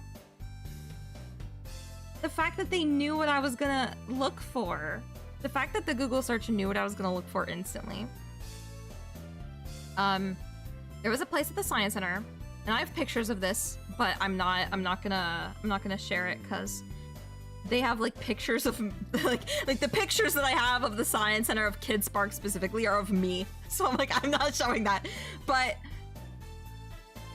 this was one part of Kid Spark, because Kid Spark was a whole floor, and it was like Kid Spark, you know, like sparking the imagination, but it's also the kids' park. It was cute. But at this section was a lot of like playing with water. Like you would learn about like waterways and like building dams and stuff like that. And there would be like bubbles and balloons. There was also a place where you would like push on a big circle thing, and it would, you know, like blow out water, and you would try to like keep up a like inflatable ball or like a balloon or something. And then there were parts, like it was really tactile. Like hugest fan. There were also moments where it was like, there was one room where they had All-Star Smash Mouth, and like other songs, other popular songs from that time period, because yeah, I'm fucking old. I get it. All-Star Smash Mouth was kind of an old thing, but it was like, obviously it's for kids. A lot of kids are going to be watching Shrek and stuff like that. But they had different music from the time. And you would get on and you would like record a music video and like pretend like you were in like the recording booth and stuff like that. So they had all that kind of like lower tech, because again, it's kids, but it's like, you know, it's like a kid's kitchen, but instead it's like a fucking recording studio. Put on the fucking funny costume pieces and hold the fucking fake wooden guitars and have fun, right? And there were also parts about like building. So you would like put in bricks, like foam bricks, onto like a skeleton of a building. And you would basically like build your own like fort, kind of. And there was like, you know, like a playhouse of I believe it was like a supermarket, that kind of stuff. And then there was like marbles, and there was like balancing stuff and building things. Like Kids Park was kind of lit. This is like if they went, why aren't we building shit in that big open green spot in New York? That's true! Oh my gosh! Like literally, oh my god. Why don't you just bulldoze everything and make all housing everywhere? Why not do that, Dougie Ford? Like, oh! Here! Oh my gosh, it looks so small to me now. I'm feeling sad. Like, Kids Park. This is what I'm talking about. Oh, that's huge. This is what I'm talking about in terms of the play kitchen and building the fort. So it was like in this building, it was like a fake supermarket, and you would go and you would like, you know, handle the money and handle stocking and stuff like that. And then on this side is like building the house out of the foam bricks, adding things to the fucking bones. Crazy. This was the coolest thing ever, and I haven't felt this retroactively mad in a while. Dude, this was all happening in like what, 2024? Yeah, because Volty went to Canada in 2023. All of this happened in 2024, and everybody is still fuming. Like, everybody's still this fucking mad. It's like, why would you do that? This just happened. It just happened. It just happened like 3 years ago, 2 years ago. And we're still mad. We're still mad as if it happened yesterday. Put it back! Well, technically the building isn't gone. The building isn't gone entirely, I don't think. But, oh my god. Wait. There are videos. There are promotional videos from the Science Center about Kids Park and stuff. Holy shit. I'm sending this in the Discord. Oh my god! And I'm just seeing the video now about the IMAX Omnimax demonstration pre-show. Fuck yeah! But the Ontario Science Center official YouTube channel posted about Kids Park, and specifically the music studio in Kids Park. So I sent it in the Discord, and Jen, it's like, wow. But like, damn, we had so much. I remember. I was a very gregarious kid. I was a very talkative kid. Like, I was a little bit shy, but I was like very like gregarious. So my place, I was oh, this is embarrassing. I used to be like really into being the cashier at the Kids Park fucking supermarket. I'd be running that shit like the Navy. I'd be like talking to people. I'd be like, bag this. I'd put on the apron because they had like, you know, like a uniform that you would put on, like an apron, like a pinny. So I would like put on the pinny and I'd be running that shit like the Navy. I'm like 7 years old. Like, I'm running this now. I'm running the show. This is like if you lived through the burning of the Library of Alexandria, but it was for a parking lot. For real. For real. That's actually what it's like. Oh my god.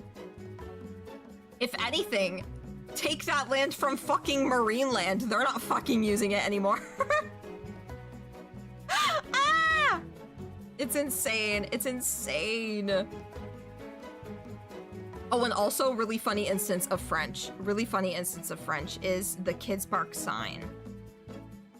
I'm not seeing any images. Oh, there it is. There it is. Here it is.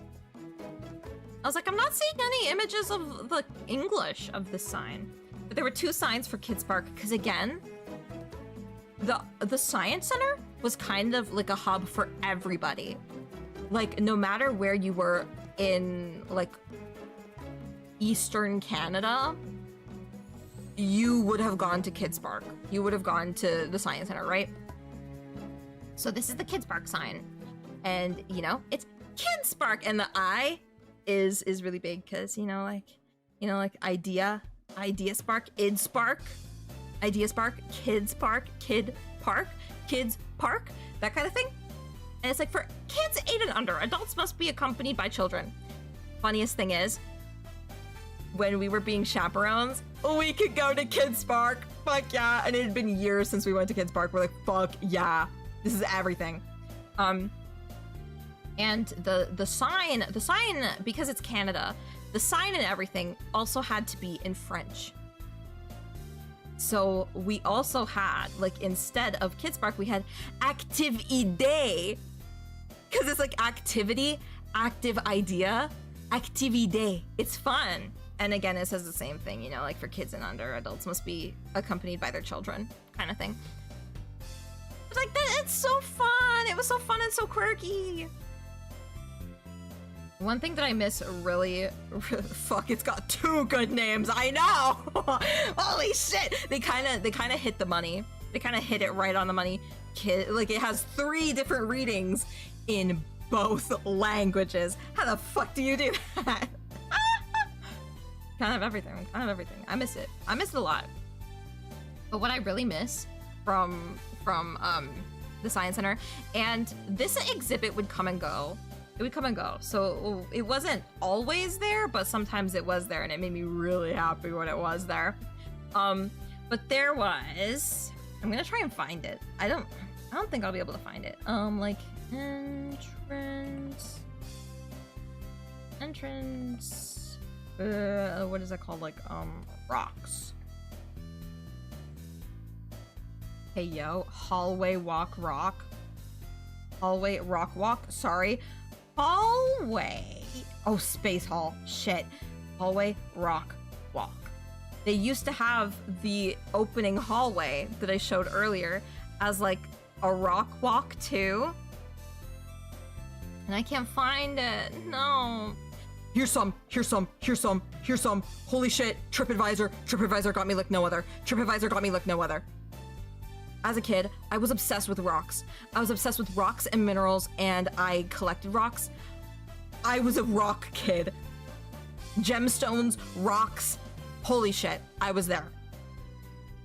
Now, they measured the entrance walkway when you walk into the like big entrance place. From the entrance, you would walk through a hallway, and down that hallway they measured it, and they used to have little mini exhibits there. And one of them was a rock walk where you got to pick up and touch, well, not really pick up, but you got to like touch all the rocks and feel all the rocks. And I was obsessed with the obsidian because it was so shiny and smooth, and it had like little ripples. It was fun.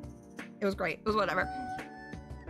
And then you would go further after the rock walk, and then it would be the big exhibition area, which was mostly empty.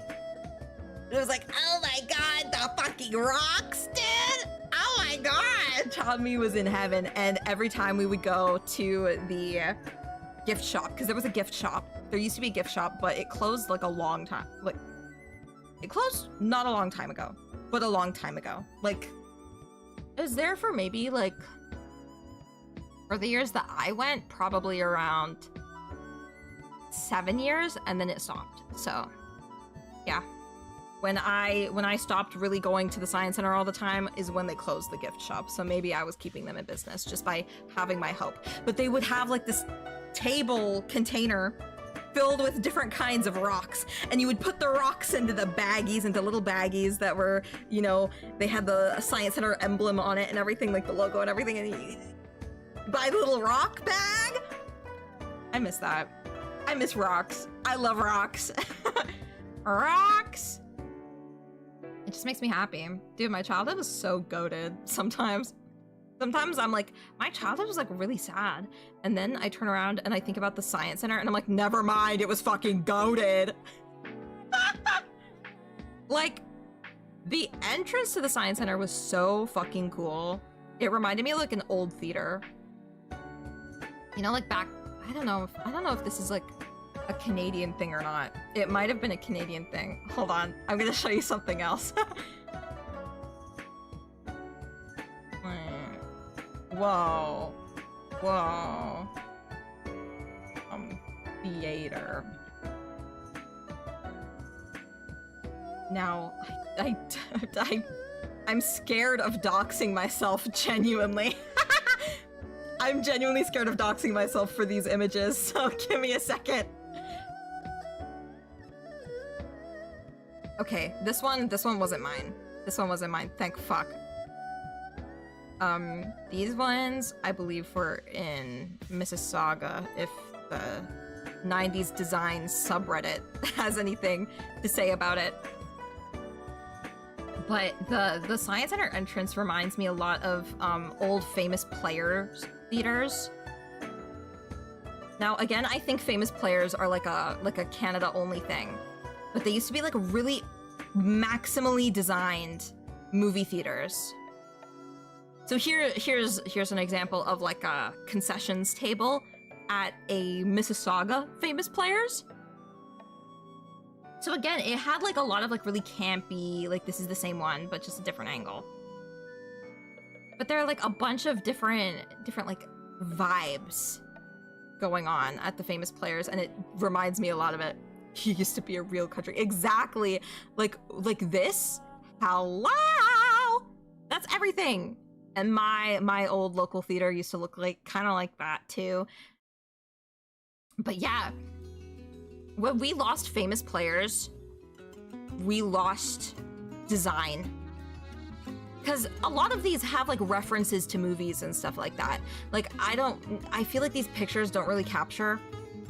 I feel like they don't capture much, but you can see kind of here that, like, I can't even tell what this is, but they would have things hanging from the ceilings, and they would be like movie references to things. It looks like a Nickelodeon set. It really does, but this is what theaters used to look like! There's a fucking disco ball up there with Pepsi logos! What the fuck?! Like, it was just kind of everything. Like, what movie were they playing? This is 98. This is a picture from 98. Harrison Ford and Anne...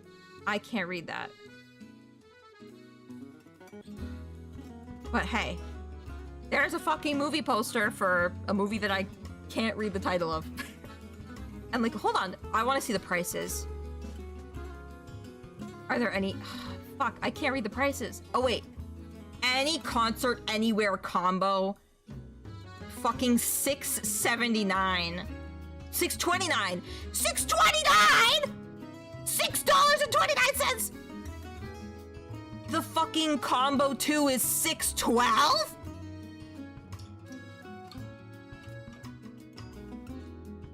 These are in Canadian dollars, by the way. So that's crazy to me. Wow, the 98 was crazy and different and weird and wild and wonderful. What do you mean theater snacks were cheap? Huh? And the Pizza Hut, oh my god, praise the Pizza Hut. But you know, it reminded me a lot of that, because like they had like, you know, like kitschy stuff. They had like here's one thing. They had like a fucking vintage plane just hanging from the ceiling. Bro, I can't get a sandwich for $6.39 anymore. I know, dude. I go to like get a mango smoothie, a medium, and they're like $7.22 plus tax. Like just put me out of my misery already. What do you mean? What do you mean? Ah! It's crazy. Like, here's another, like, outside famous players. I think of, Dude, Canada's crazy. The GTA is crazy. Are there any, like, at night? Are there any at night? Because they had, like, some of them had crazy exteriors, too. Fucking Tech Town. Okay, this one's also Mississauga. I just have to share this one because it's incredible. This is incredible design to me. We need more of this. I see this image and I'm like, Freddy Fazbear's fucking Pizzaplex right now? Are we at the Mega Pizzaplex? Tech Town. Tech Town. In the same fucking famous players. Let's fucking go! Interactive Game Center, bitch! They got fucking Rush. Fuck yeah, dude. Missed that. My famous players, not entirely the same. This one is really fun, actually. And if I remember correctly, I have, seen this. Hold on, wait. I think this is one that I've been to. Yeah, I think this is one that I've been to. It's just old. Well, they're using the new name for it because it's technically Cineplex now. This one's really cool. This one I've been to before. And at night, it looks incredible because the entire theming on the inside and outside, it still looks like this. Thank you, George Saka. It's fucking spaceship themed. Fucking flying saucer. And the interior has like all of these like airlock doors and shit. It's fucking awesome. At night, I want to find a picture of this one at night. Because it's so fucking crazy. Bro, here it is. Okay. Hold on. Oh, there was a Cineplex that shut down near where... Bro! We need... Okay, I was about to say we need to keep Cineplex alive, and I'm like, you know what? Maybe not. But this is what it looks like at night. At night, they have like all the lights go on, and it looks like so imposing. It's so fucking tall. Like, no, what do they call it? Fucking Colossus. But yeah, famous players are Cineplexes. That's basically what you need to know. They're Cineplexes. Oh, they got, oh man, AMC or Paramount. That sucks, man. I mean, I'm not like a big Cineplex fan. My allegiance lies with famous players, because this used to be a famous players, and now it's a Cineplex, like most other things. But like, they were so fun and crazy. Like, hold on.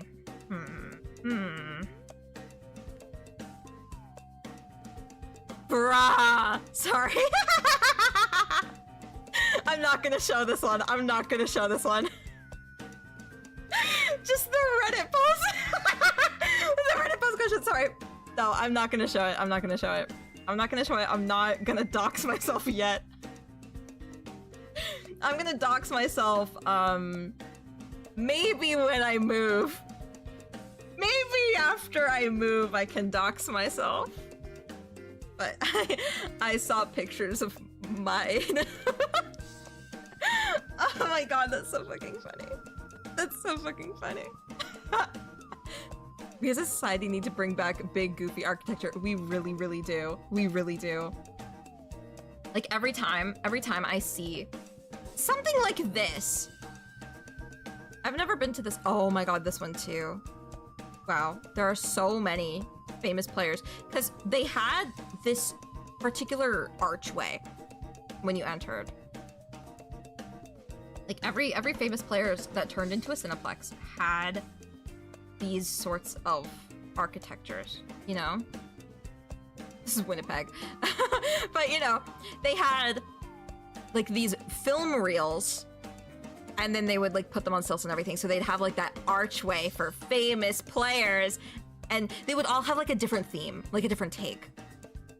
Like, some of them would be space themed, either like, you know, like cosmic looking with like astronauts, or it would be like alien spaceships and UFOs and stuff like that.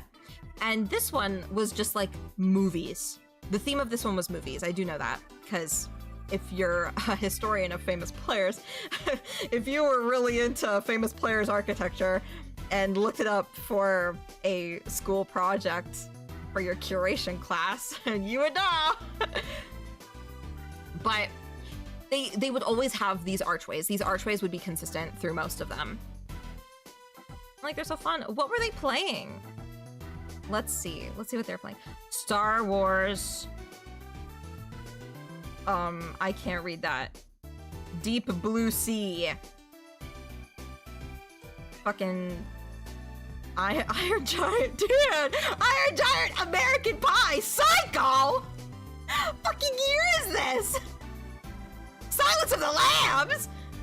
Inspector Gadget, Pog, we know the year. We know the year the Inspector Gadget movie came out. That's crazy. Probably early mid-90s. Well, it's Inspector Gadget movie. That has to be... Like, that has to be, like... When did that come out? Because I remember getting, like, toys for the Inspector Gadget movie with Matthew Broderick. Scared the shit out of me, by the way. That's some lore. That's some lore. Matthew Broderick, Inspector Gadget, gave me nightmares, and it was because of his creepy fake teeth. Real. But that is crazy. What the heck? Okay, this one is actually so cool. Apparently, this one was taken in the 2000s in the Festival Hall Famous Players Paramount Theater. I'm gonna show you this and you're gonna lose your mind. Because this is style. By the way, there's seating. Ample seating. Fun is paramount. This fucks! This fucks! This chandelier! Everything about this. Holy crap. Holy shit!